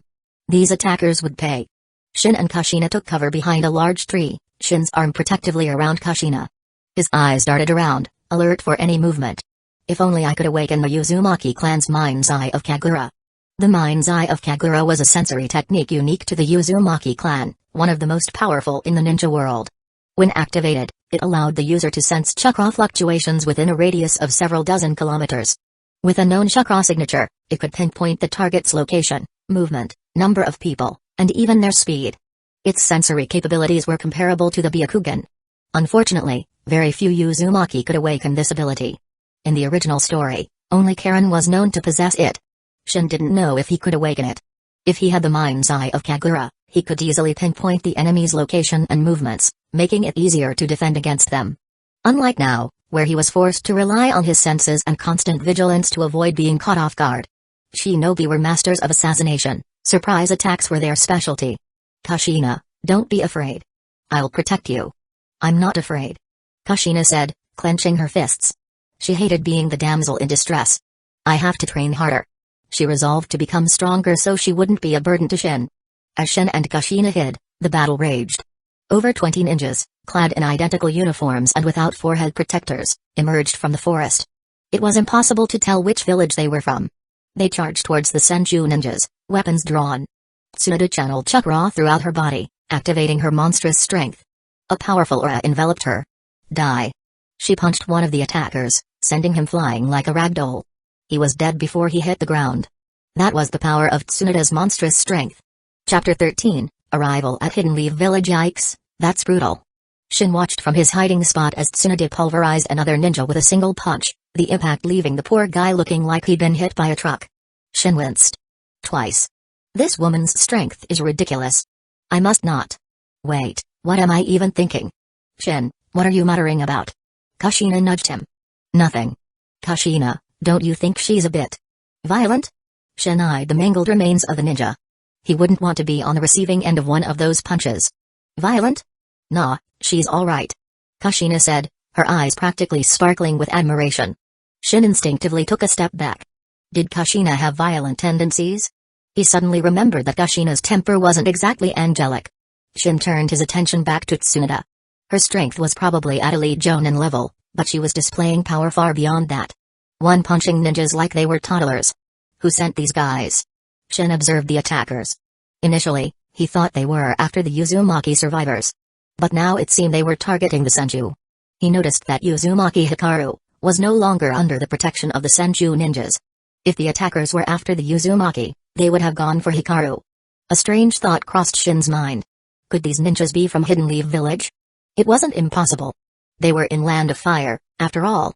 If over 20 foreign ninjas could infiltrate Land of Fire without Hidden Leaf Village, the most powerful hidden village, noticing something was fishy. Man, maybe going to Hidden Leaf Village isn't such a safe bet after all. Perhaps Hidden Leaf Village had something to do with the destruction of Hidden Eddy Village. Hidden Leaf Village had only sent Tsunade and 9 other Senju to aid the Uzumaki. It was a good thing the invaders had already left, otherwise, this rescue team would have been slaughtered. Now they were being attacked within Land of Fire, and the attackers seemed to be targeting the Senju. Considering the future of the Senju clan, with only Tsunade remaining, Shin's suspicions grew stronger. But even if he was right, he wouldn't say anything. It was just speculation, he had no proof. And even if he did, what good would it do? Loose lips sink ships. Some things were better left unsaid. He didn't know if these were Hiruzen's men or Denzo's. His gut said Denzo. Tsunade was Hiruzen's disciple. Hiruzen wasn't a saint, but he wasn't evil either. He wouldn't attack his own student. But Denzo. That guy was capable of anything. I'll have to watch out for Denzo in Hidden Leaf Village. But as long as I keep a low profile, he shouldn't notice me. But Tsunade had seen him move with incredible speed while dodging the kunai and shuriken. Hopefully, she wouldn't mention it. Damn it. Tsunade noticed one of the attackers cutting down Senju ninjas with ruthless efficiency. She estimated his strength to be at elite Jonin level, perhaps slightly weaker than her, but far stronger than the others. He had already killed 3 Senju Jonin. Tsunade's eyes blazed with fury. She tried to reach him, but she was blocked by Chunin who fought with suicidal desperation. Get out of my way, you little ants. Tsunade slammed her foot into the ground, creating a spiderweb of cracks. The earth shook, throwing the Chunin off balance. Some of them even stumbled and fell into the fissures, unable to move. Tsunade ignored them and charged towards the elite Jonin. The Jonin retreated, shooting Tsunade a cold look. Retreat. He yelled. The attackers vanished into the forest without hesitation. Tsunade glared at their retreating figures, frustrated. They had managed to capture one alive, but he had committed suicide before they could interrogate him. Shin and Kashina emerged from their hiding spot. Shin looked at Tsunade, her eyes red with rage, and shook his head. This was a tragedy. 3 Senju Jonin were dead. Only 6 remained, and they were all wounded. Jonin were valuable assets to any hidden village, even more so to a clan. The Senju clan was a shadow of its former glory. Besides Tsunade, they only had 9 Jonin, and now 3 were gone. Collect their bodies. Let's go, Tsunade said grimly. They continued towards Hidden Leaf Village, the mood somber. 2 days later, they finally reached Hidden Leaf Village, the most powerful hidden village in the ninja world. The rest of the journey was uneventful. You all head back and see to their burial. I'll take these children to see the Hokage, Tsunade instructed the remaining Senju. They nodded and headed towards the Senju clan compound. Tsunade led Shin, Kashina, Akiko, Kei, and Hikaru, the 5 Uzumaki survivors, to the Hokage's office. Upon reaching the office, Tsunade punched the door to splinters. Hiruzen Sarutobi looked up, his eyebrow twitching as he saw Tsunade. Ah, Tsunade, you're back. How did it go with the Uzumaki clan? He didn't even bother mentioning the door. This wasn't the first time she'd done this. The Uzumaki clan is gone. These are the survivors, Tsunade said, her voice heavy with grief. What? Gone? How? Hiruzen shot to his feet. I was too late. The clan was already destroyed when I arrived? Tsunade clenched her fists. If only they had received the news sooner, perhaps this tragedy could have been averted. I see. Hiruzen sat back down, his gaze sweeping over Shin and the other children, assessing them. Shin squirmed under his scrutiny. Hiruzen's eyes were sharp. This was Hiruzen in his prime, not the old man he would become. His gaze seemed to pierce through you, seeing all your secrets. Shin didn't like it one bit. Chapter 14, Settling into the Senju compound. Hiruzen observed the children for a moment, then his face took on a mournful expression. It grieves me to hear of the tragedy that befell the Uzumaki clan. Rest assured, Hidden Leaf Village and the Uzumaki are steadfast allies. We will find the perpetrators and bring them to justice. For now, make yourselves at home in Hidden Leaf Village. You are safe here, no one will harm you. Hiruzen's words seemed to ease the tension. Hikaru and Kai visibly relaxed. Lord Hokage, please, you must find those who did this. Kai cried. Akiko also wept, tears flowing freely as she remembered her loved ones. We will avenge the Uzumaki clan. They are our allies, and anyone who harms them is an enemy of Hidden Leaf Village, Hiruzen declared solemnly. Hiruzen was a skilled leader. His words calmed even Kashina, who had been on edge. Shin could tell because Kashina's grip on his hand loosened. When they first arrived in Hidden Leaf Village, Kashina had been clinging to him, her small hand tightly gripping his. Coming to this unfamiliar place, it was impossible for a 5-year-old not to be nervous. Tsunade, how about we have them stay at the Senju compound? Hiruzen turned to Tsunade. That's fine, but there's something you need to explain to me first. Bam. Tsunade slammed her fist on Hiruzen's desk, the solid wood splitting under the force. Sandame, we were attacked by unknown assailants within Land of Fire borders. What's going on? Hiruzen's eyes widened. He stood up. You were attacked? Seeing the fury in Tsunade's eyes, he knew it was true. Had ninjas from another village infiltrated Land of Fire? How many were there? Hiruzen asked, his voice grave. 25. At least 10 jonin, and one of them was an elite. Hiruzen's expression darkened. That was a significant force.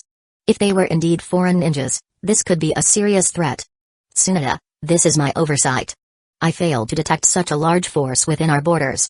I will have the Anbu investigate this thoroughly. He knew that Tsunade's anger meant there had been casualties. Let me know when you have more information. Tsunade left the Hokage's office with the children. Just as they stepped out, they saw a man with a grimoire approaching. Tsunade frowned. It was Denzo. He held a high position in Hidden Leaf Village, but Tsunade loathed him. He was a man who operated in the shadows, his methods ruthless and underhanded. Tsunade, welcome back. Are these the Uzumaki survivors? Denzo's eyes flickered as he looked at the children. He still had both his eyes and his arm, he hadn't undergone his future modifications yet. Tsunade scoffed and walked away without a word, the children following behind. As they left, Shin glanced at Denzo. He recognized him instantly, the scar on his chin was a dead giveaway. Denzo scowled. Tsunade had just disrespected him, just like the rest of the Senju clan. He entered the Hokage's office, noting the shattered door with a frown. He turned to Hiruzen. Denzo, what brings you here? Hiruzen asked, his brow furrowed. I have something to discuss with you. As do I. Hiruzen walked to the window, watching Tsunade lead the Uzumaki survivors away. He waved a hand. The Anbu guards hidden in the shadows vanished. Only Hiruzen and Denzo remained in the office. Denzo, Tsunade said she was attacked on her way back. I want to know if you had anything to do with it. Hiruzen's gaze was sharp and accusatory. Humphrey, are you implying that I attacked your student? Denzo snorted, his eyes narrowing. I had nothing to do with it. Denzo stormed out, abandoning whatever he had wanted to discuss. It was you, wasn't it, Denzo? Hiruzen sat down heavily. He knew Denzo better than anyone. Even though Denzo hadn't betrayed himself, Hiruzen could see through his lies. Punish Denzo. He had no concrete evidence. And even if he did, he would protect Denzo. He would have to find a way to appease Tsunade. This is the Senju clan compound. You'll be staying here. Most of the houses are empty, choose whichever you like. Tsunade led the children into the compound. It's so big. Even bigger than the Uzumaki clan grounds. Akiko exclaimed. Shin looked around. It was eerily empty. It seemed the once great Senju clan was a shadow of its former self. Kushina, which one do you want? Shin asked. Shin, and you, little girl, come with me. Tsunade said. Shin looked at her questioningly. Kid, you weren't exactly subtle back there. I saw what you did. Tsunade said with a knowing smirk before turning and walking away. Shin's face stiffened. He hesitated for a moment, then took Kushina's hand and followed Tsunade. Kai watched them leave, jealousy burning in his eyes. Why is Lady Tsunade treating him differently? He muttered resentfully. Akiko didn't think too much about it. Having a place to stay was good enough for her. She chose an empty house and started cleaning. Why are we following her? Kushina grumbled. Shin shrugged. Tsunade had seen a glimpse of his true strength. He just hoped she wouldn't tell anyone. If she did, life in Hidden Leaf Village would become complicated. They followed Tsunade to a small courtyard. There are a few empty rooms over there. You can stay here. Tsunade said. Thank you, Lady Tsunade. Shin looked around the courtyard. It was much nicer than the other houses they had seen. Does anyone live here? He asked. Yes, I do. It gets lonely living alone, so I thought I'd have you, my interesting little friend, stay here. Tsunade looked at Shin with amusement. She was intrigued by this unusual child. And you too, little girl. You're welcome. Tsunade said to Kushina. I won't thank you. Kushina snapped, clearly annoyed at being treated as an afterthought. Chapter 15, Too exceptional for this world. In the living room, Shin and Kushina sat facing Tsunade. They had finished tidying up their rooms, and now Shin felt it was time to have a chat with Tsunade. She knew he was hiding his strength. While she didn't know the extent of it, she knew he wasn't just an ordinary child. If she told the Sandame, knowing his personality, he would definitely have Enbu keep an eye on Shin. Shin didn't want to be monitored. It would expose his secrets and complicate things. Lady Tsunade, there's something I need to talk to you about. Oh? Go ahead. Tsunade took a sip from her cup, her eyes twinkling with amusement. She wasn't stupid, she had a good idea what Shin wanted to talk about. Lady Tsunade, you're aware that I'm not exactly normal, strength-wise. Shin didn't beat around the bush. There was no point, it was already out in the open. Indeed. The speed you displayed when we were attacked was quite surprising. Tsunade's gaze was intense. She had been genuinely shocked. Shin's speed rivaled her own. It was hard to believe a 5-year-old could move that fast. Well, it's not that unusual. People can exhibit superhuman strength in moments of danger. It was probably just an adrenaline rush. Shin made up a flimsy excuse. Hey, you think I'm an idiot? I'm a medical ninja. Tsunade scoffed. What Shin described was possible. People could unleash incredible power in life or death situations. But such bursts came at a cost, either a shortened lifespan or even death. Shin, however, was perfectly fine. This wasn't just an adrenaline rush. He was trying to fool her, and she wasn't falling for it. Okay, fine. I'm a bit stronger than I look. But I need you to keep it a secret, Lady Tsunade. Shin knew Tsunade wasn't easily fooled, so he dropped the act. There was no point, it would only make her more suspicious. Why should I? Tsunade was puzzled. Why hide his talent? He was just a child, yet he could move with such speed. Regardless of the method, he was a genius. Lady Tsunade, have you ever heard the saying? A tree that stands taller than the rest will be felled by the wind. A mound that rises above the shore will be eroded by the current. One who walks above others will be criticized by the masses. When someone is too exceptional, they attract not only admiration but also envy. And envy is a dangerous thing, it can twist people beyond recognition. Shin's words startled Tsunade. She stared at him as if he were a monster. I haven't heard that saying before, but I understand the sentiment. You make a good point. I'm starting to doubt you're really a 5-year-old. Tsunade eyed him skeptically. If these words had come from someone much older, she wouldn't have been surprised. But Shin was only 5. Shin coughed awkwardly. He might have overdone it with the profound act. Don't ask me how I know these things. I've always been too exceptional for my own good, always attracting envy and jealousy. Shin tilted his chin up, a smug expression on his face. Tsunoda burst out laughing. You're quite the character. It's not an act. It's the truth. I'm so used to an extraordinary life that I want to experience what it's like to be normal. Tsunoda and Kushina both stared at him, speechless. One word echoed in their minds: show off. Shin smirked inwardly. He had successfully diverted her attention from his strength. Fine, I'll keep your secret. But you have to agree to a few conditions. Tsunoda said. A few? Are you sure it's not just one? Shin smiled, but inwardly, he was groaning. Yes, a few, not one. Tsunoda said triumphantly. Let's see how you weasel your way out of this, kid. As long as they're not unreasonable, I suppose I can agree. Shin said cautiously. Kushina's expression changed. She glared at Tsunoda. Don't you dare ask for anything outrageous. Don't worry, I won't make things difficult for you. Tsunoda said, completely ignoring Kushina. Kushina slammed her hand on the table, fuming. This woman was deliberately ignoring her. First, from now on, when I ruffle your hair or pinch your cheeks, you're not allowed to resist or dodge. Shin's face fell. Kushina's expression mirrored his. Old hag. You just want to take advantage of Shin. Kushina jumped onto her chair, glaring at Tsunoda. What did you just call me? Tsunoda was furious. She was only 16, and this little girl was calling her an old hag. You heard me. Cougar. Kushina was fearless when it came to Shin. Little girl, if you weren't so young, I'd teach you some manners. Humphrey, old hag, if I were your age, I'd be the one teaching you some manners. Tsunoda and Kushina locked eyes, the air crackling with tension.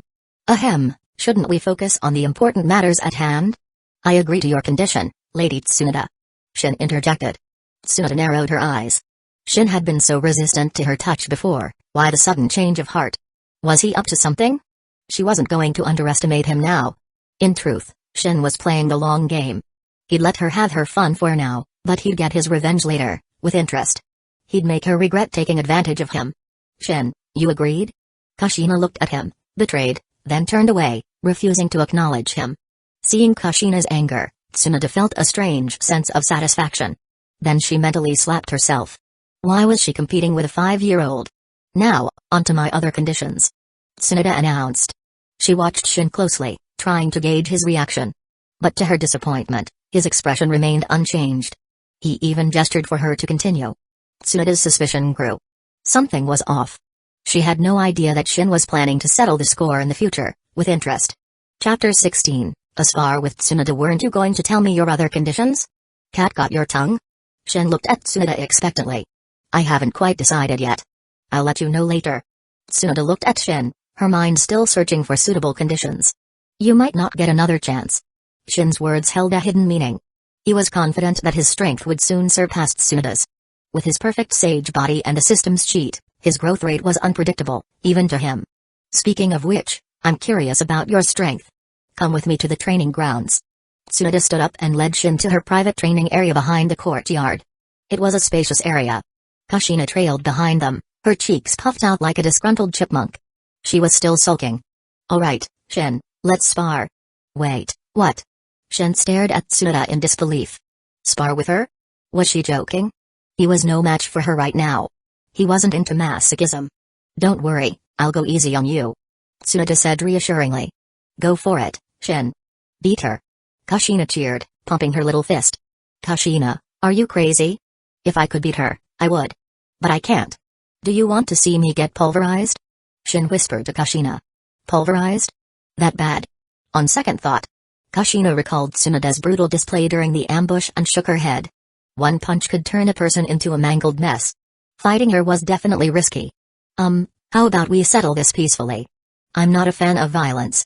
Shin said to Tsunoda, spreading his hands. Tsunoda's eyes narrowed. She chuckled.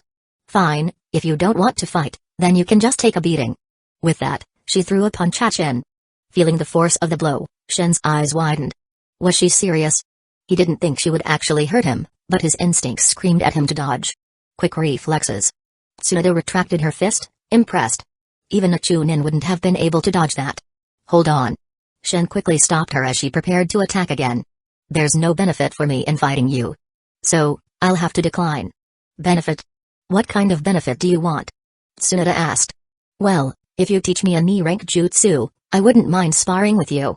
Shin said, his eyes gleaming. If she refused, he wouldn't lose anything and would avoid a beating. If she agreed, he'd gain a knee-rank jutsu. It was a win-win situation. You're a shrewd one, aren't you? Fine, I agree. I can part with a knee-rank jutsu.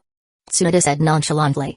As the Senju clan princess, if he had asked for an S-rank jutsu, she might have hesitated. But a knee-rank jutsu? She didn't mind. She was more interested in uncovering Shin's secrets. Alright then, please go easy on me, Lady Tsunade. Shin stepped back, putting some distance between them. He focused on Tsunade. This was a chance to test his strength.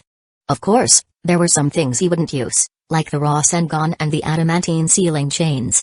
The chains were fine, but using the Rasengan would raise too many questions. It would cause a commotion. After all, the Rasengan was a jutsu that required no hand seals. The most impressive thing about the Rasengan wasn't its power, although it was powerful. There were other A-rank jutsu that were stronger. But the fact that it didn't require hand seals made it unique.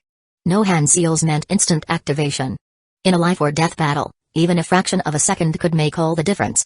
Besides, Shin wasn't planning on going all out. He always kept some cards up his sleeve.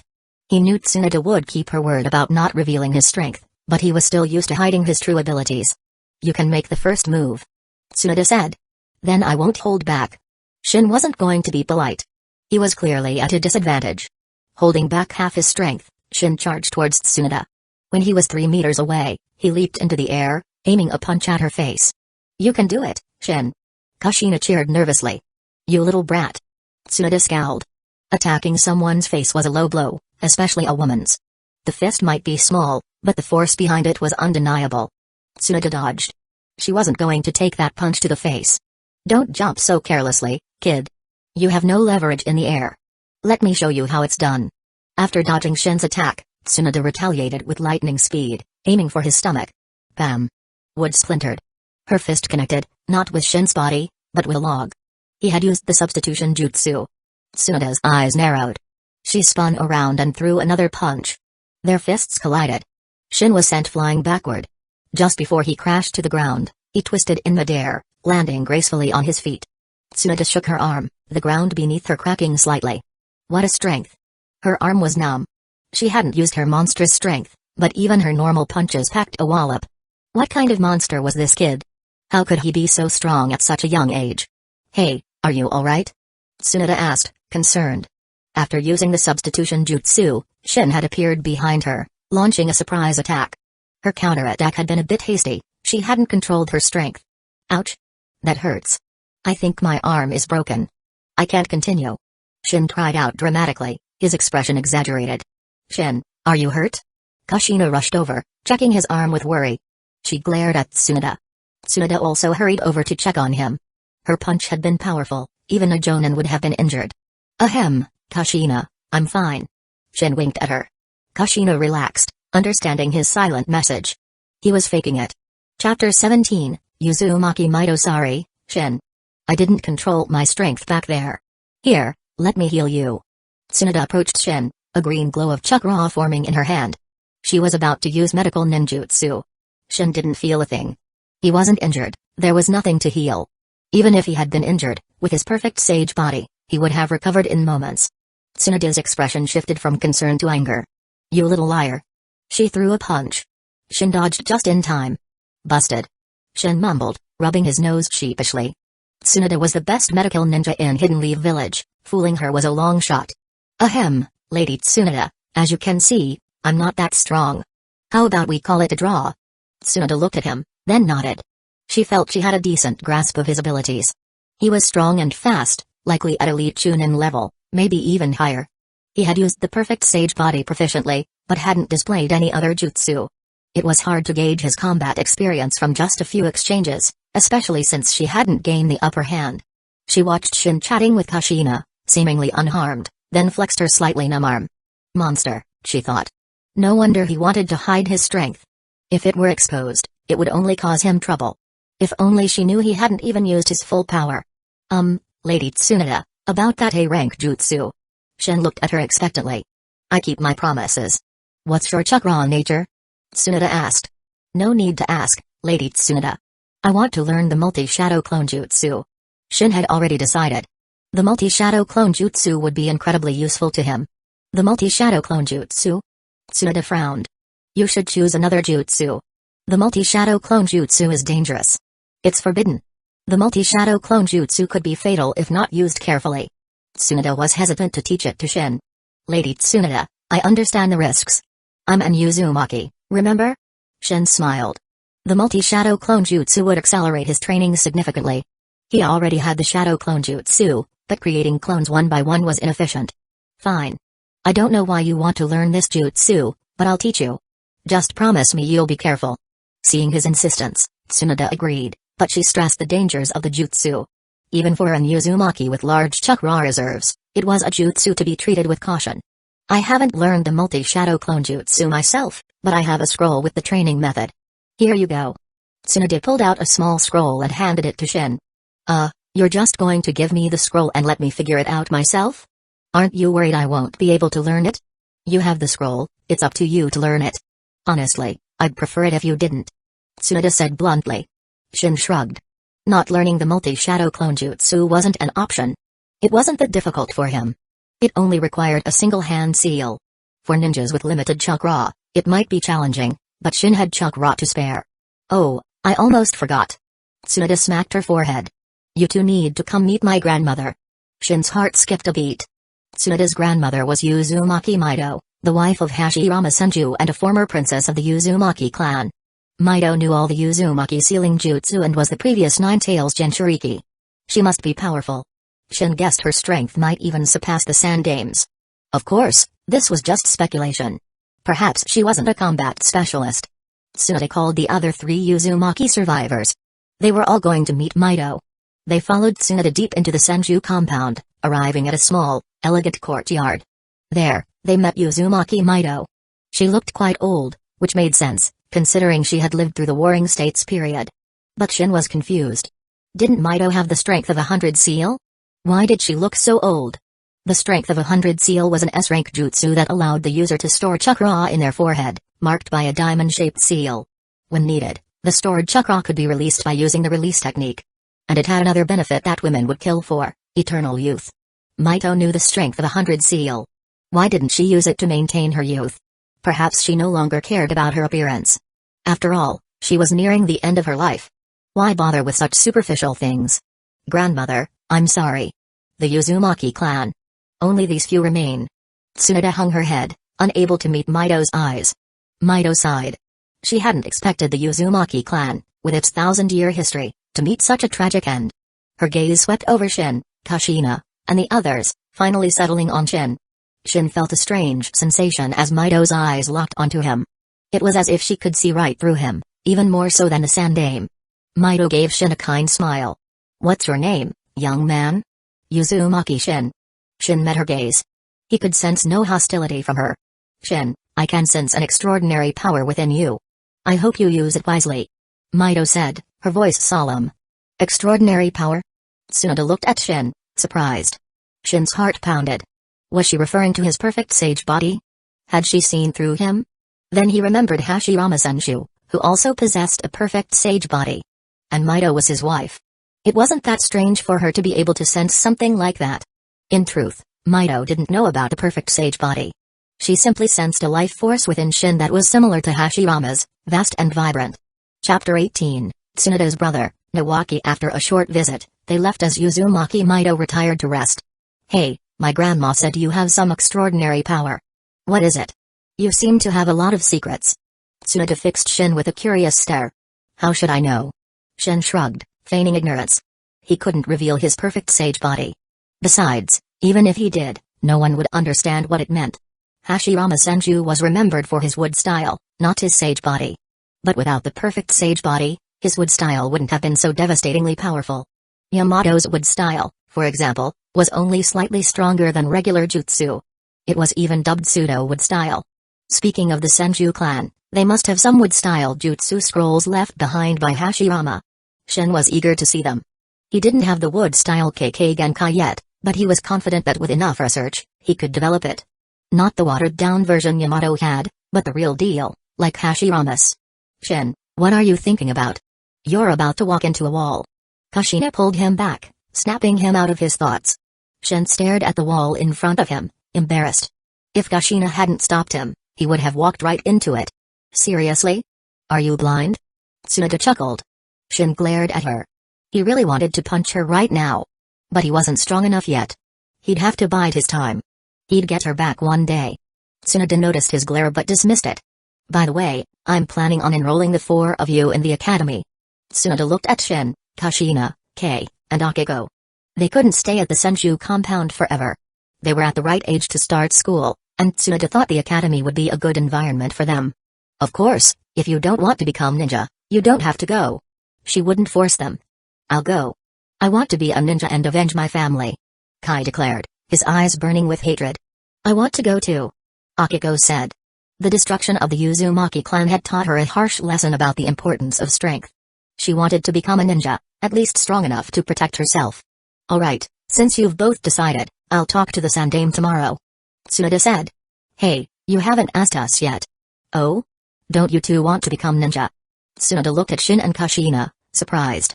Of course we do. But shouldn't you at least pretend to care about our opinion? Shin said.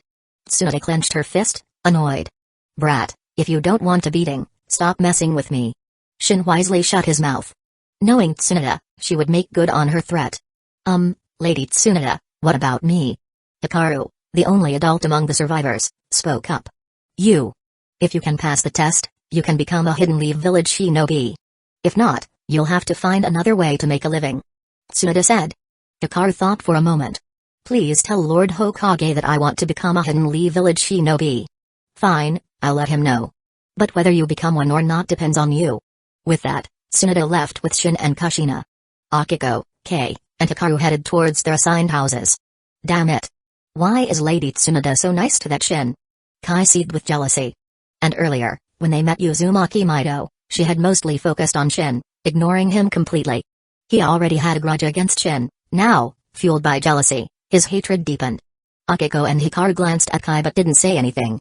As they walked back with Tsunade, Shin noticed a boy around his age carrying several skewers of grilled meat. The boy's face paled when he saw Tsunade. He turned and tried to sneak away.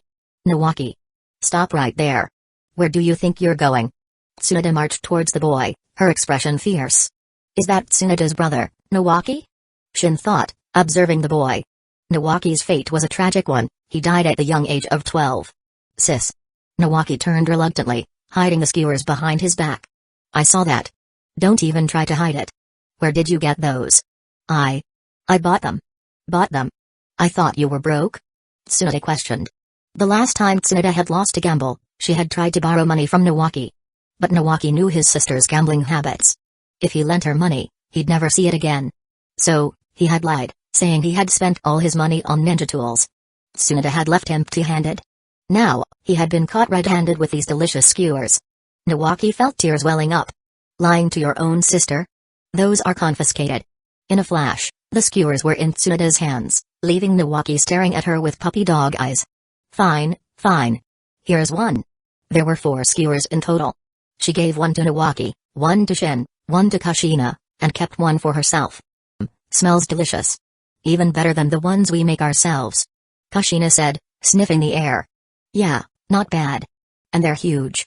Shin took a bite. They were indeed delicious, better than anything he could make. Perhaps he needed better ingredients. Sis, who are they?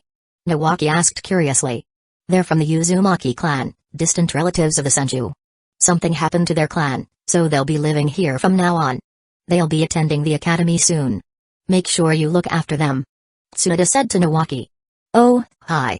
I'm Nawaki. Nawaki introduced himself. Nice to meet you. I'm Uzumaki Shin, and this is Uzumaki Kushina. We look forward to getting to know you. Shin said, officially acquainted with Nawaki. Chapter 19, Ninja Academy. Enrollment. Nawaki, do you have any allowance left? I'll pay you back tenfold when I win big. Tsunade looked at her brother hopefully. Nope, not a penny. Nawaki even turned his pockets inside out to prove he was broke.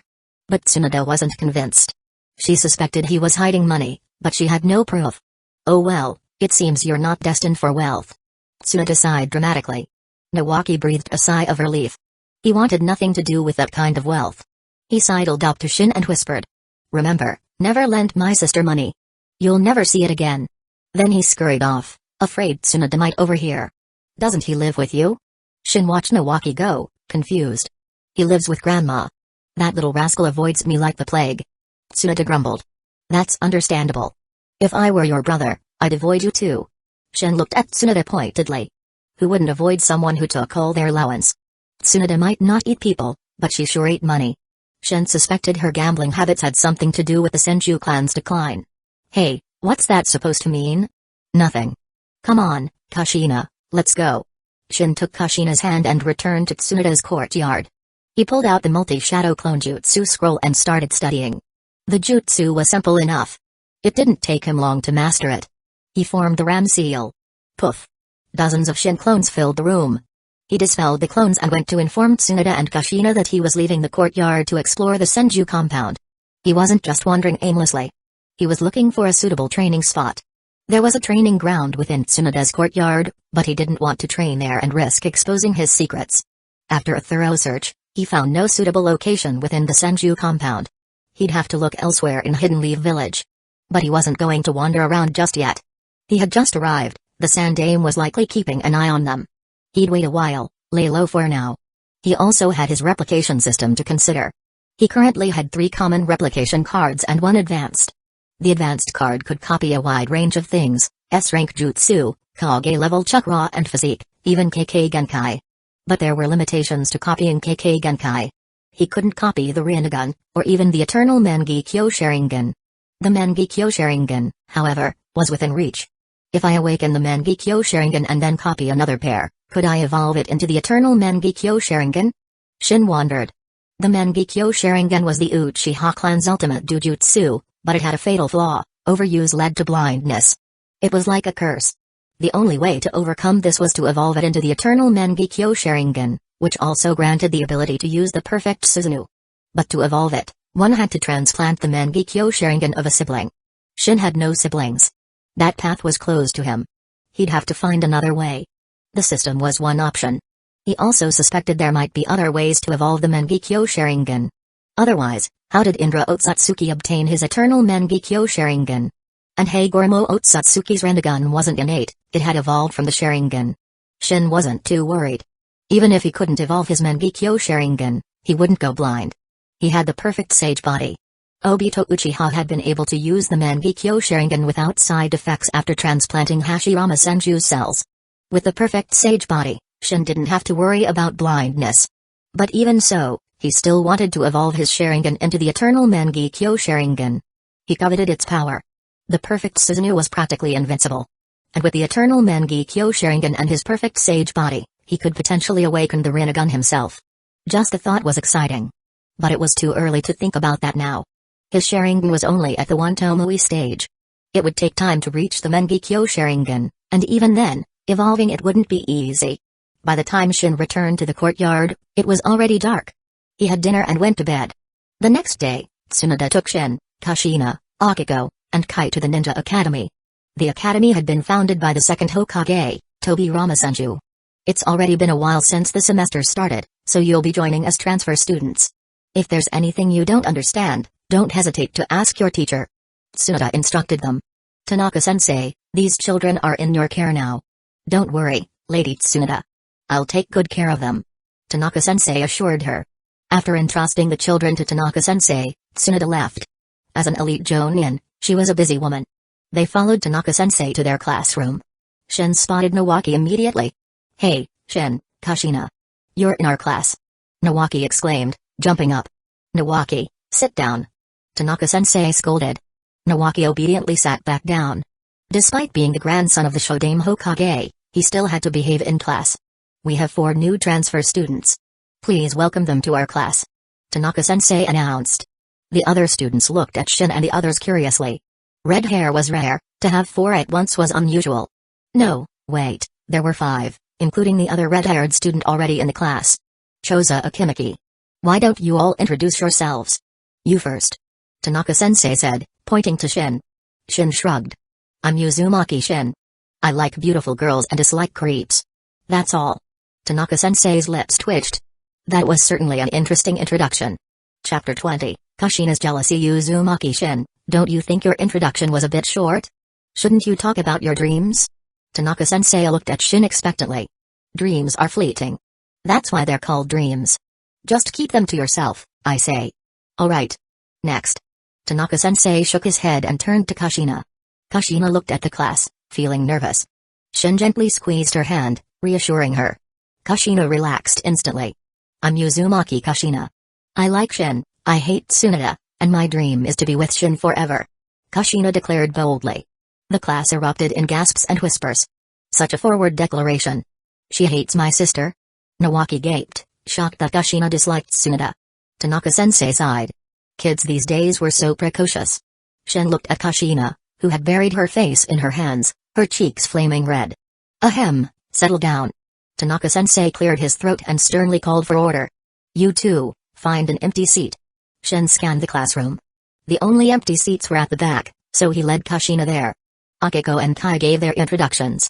Akiko's was unremarkable, she came across as a shy, timid girl. Kei, on the other hand, simply stated his name coldly, giving the impression that he wasn't approachable. They all have the name Uzumaki and the same red hair. Are they all from the same clan? A boy with a pineapple-shaped haircut and bored eyes glanced at them. Shikaku, you're awake? That's a rare sight. Inoichi Yamanaka, sitting next to Shikaku Nara, remarked. I didn't want to wake up, but you were all so loud. Shikaku grumbled. Hi, I'm Uzumaki Shin. Nice to meet you. Shin, settled in his seat next to Kushina, greeted the girl with beautiful black hair sitting next to him. The girl looked surprised, then gave a gentle smile. Hello, I'm Mikoto Uchiha. Nice to meet you too. Shin froze. He had only greeted her because she was pretty, but he hadn't expected her to be Mikoto Uchiha. But something wasn't right. He looked at Kushina, then back at Mikoto. Were they the same age? No, that couldn't be right. Mikoto should be older than Kushina. She should have already graduated from the academy. Maybe it has something to do with me being a transmigrant. In the original story, only Kushina came to Hidden Leaf Village. Now there are 4 of us, including me. Even a butterfly flapping its wings could cause a hurricane, let alone a person. Looks like I'm one of those people who inadvertently changed the world. Shin felt a surge of pride. Ouch. Kushina, what was that for? Shin looked at his arm, which was turning red from Kushina's pinch. Humphrey, you lecture. Kushina glared at him. So that was why he had chosen this seat, to be next to this pretty girl. Shin felt wronged. He admitted Mikoto was pretty, but he was just being friendly. He wasn't a pervert. He didn't have any inappropriate thoughts about little girls. He couldn't understand Kushina sometimes. But then he remembered Kushina's bold declaration in front of the whole class. She was definitely jealous. Kids in the ninja world really did mature fast. Obito had a crush on Rin before he was 5, and Sakura was infatuated with Sasuke at 6. Uchiha-san, why are you sitting at the back? Shin was curious. It wasn't common for girls to sit at the back. At least, that hadn't been his experience in his past life. The back was usually reserved for the tall kids and the troublemakers. Because no one wants to sit with me. Mikoto gave a wry smile. Everyone avoided her, so she had resigned herself to sitting at the back. Why? Kushina, her jealousy momentarily forgotten, was also curious. You're not from Hidden Leaf Village, are you? Mikoto asked. Wow, you're amazing. You figured that out right away. Kushina exclaimed. Mikoto shook her head. I'm from the Uchiha clan. That's why they avoid me. Kushina looked at her, confused. Shin, however, had an idea. The Uchiha clan's reputation in Hidden Leaf Village was complicated. They had basically offended every other clan and even the civilians. The Uchiha were known for their arrogance. Mikoto didn't seem arrogant, but it was a common trait among the Uchiha. Their arrogance made them unpopular, and their tendency to act superior only worsened things. The Uchiha clan was in charge of the Hidden Leaf Village police force, an important department responsible for maintaining law and order within the village. This position required them to interact with the other clans and the civilians. For other clans, it would have been an opportunity to build relationships and gain favor. For example, if someone from another clan committed a minor offense, they could turn a blind eye and earn their gratitude. But the Uchiha, with their strict adherence to the rules and their tendency to escalate minor offenses, had made themselves unpopular. And when it came to their own clan members, they were lenient, often turning a blind eye to their wrongdoings. This behavior naturally led to resentment from the other clans and the villagers. But the Uchiha clan was powerful. With the decline of the Senju, they were the strongest clan in Hidden Leaf Village. No one challenged them or even speak ill of them, for fear of being summoned to the police force headquarters for questioning. If they couldn't fight them, they would avoid them. The Uchiha clan was isolated, which was exactly what some people wanted. Chapter 21, Mikoto Uchiha's envy. After the first class, Nawaki rushed over to Shin. Shin, I can't believe you're in our class. Yeah, looks like I'll be needing your guidance. Shin said with a grin. No problem. In this class, I'm the top dog. Nawaki puffed out his chest, giving a thumbs up. Hello, let's get acquainted. I'm Nara Shikaku, and these are Yamanaka Inoyachi and Akimaki Choza. Shikaku said, approaching with his two friends. Shin's eyebrows shot up. The Inoshikacho trio, in his class? He decided not to dwell on it. With his influence, who knew how the Naruto timeline had changed? He figured the major events would still occur, like the Second Shinobi World War. But with him in the mix, things might unfold differently. Nice to meet you all. I'm Uzumaki Shin. You can just call me Shin. I'm from Hidden Eddy Village in the land of whirlpools. Shikaku's eyes flickered with interest. They chatted for a bit, then Shikaku and his friends left. Shin scanned the classroom. He had already seen so many familiar faces, there were bound to be more. To his left, he saw two pairs of Byakugan staring at him. They looked similar. Could they be Hayashi and Hisashi Hyuga? His gaze continued its sweep, stopping at the two students in front of Akiko and Kai. A boy with bright blonde hair and a sunny smile. It had to be Minato no Mikaze, the future Yondaime Hokage. But Minato looked quite feminine right now. His hair was a bit long, and his features were delicate. If Shin didn't know better, he would have mistaken him for a girl. So, are you enjoying yourself? Shin asked Kushina. Kushina nodded. She had been nervous at first, but now she was feeling more comfortable. Perhaps because there were four of them, plus Choza with his red hair, no one had made fun of Kushina's hair color. Without any unpleasant incidents, Kushina was finding the academy quite enjoyable. Well, it would be even better if she wasn't sitting next to Mikoto Uchiha. Shin, who do you think is prettier, her or me? Kushina whispered, glancing at Mikoto. Pretty? Neither. You're both cute. They were 5-year-olds, cute was the appropriate descriptor. Shin, you dummy. I'm not talking to you anymore. Kushina huffed and turned away. Mikoto poked Shin timidly. Are you two fighting? Yeah, you know how it is with kids. They get upset easily. Shin chuckled. Shin. You think I'm just a kid? Aren't you? You're literally a child. Shin said, shrugging. Grr. Kushina chomped down on his arm and refused to let go. Kushina. You bit me. Let go, or you'll regret it. I'll flick your forehead so hard, you'll cry. Shin threatened. Kushina finally released him, but not before leaving teeth marks on his arm. Look, you're making me bleed. Shin pointed at his wound. There was no blood, just teeth marks. But Kushina didn't know that. Embarrassed, she gently rubbed his arm, looking up at him with pleading eyes. I'm sorry, Shin. I was wrong. Please don't be mad at me. Don't ignore me, okay? Kushina was terrified of Shin ignoring her. I'm not mad. Shin ruffled her hair. Seeing that he really wasn't angry, Kushina giggled and snuggled closer to him. Mikoto watched them, envy gnawing at her. She thought of her own life, devoid of family and friends. Even her relationship with her clan wasn't good. She had always been alone. Shin noticed her gaze and looked at her. Mikoto quickly looked down, flustered. Oh no, he caught me staring. What do I do? Mikoto panicked. I feel like a third wheel here. Nawaki said glumly. Eek. Kushina, who had been comfortably nestled against Shin, sat up abruptly. She glared at Nawaki. Why are you still here? I wanted to talk to Shin, but you're both ignoring me. Nawaki grumbled. Just then, the bell rang, signaling the start of the next class. Nawaki trudged back to his seat, dejected. Tanaka-sensei entered the classroom. The chatter died down instantly. It seemed he commanded respect. Alright, class, today we'll continue our lesson on chakra. Tanaka-sensei launched into a basic explanation of chakra. Shin already knew all this, even more than Tanaka-sensei. The chakra refinement technique? Is this all we're learning in the academy? Kushina whispered to Shin. If this was all there was, it was pretty boring. She had already mastered chakra refinement and had quite a lot of chakra. She had expected to learn powerful jutsu in the academy. Most students probably thought the same. But the academy only taught the fundamentals. These fundamentals were important, but they wouldn't be learning any powerful jutsu here.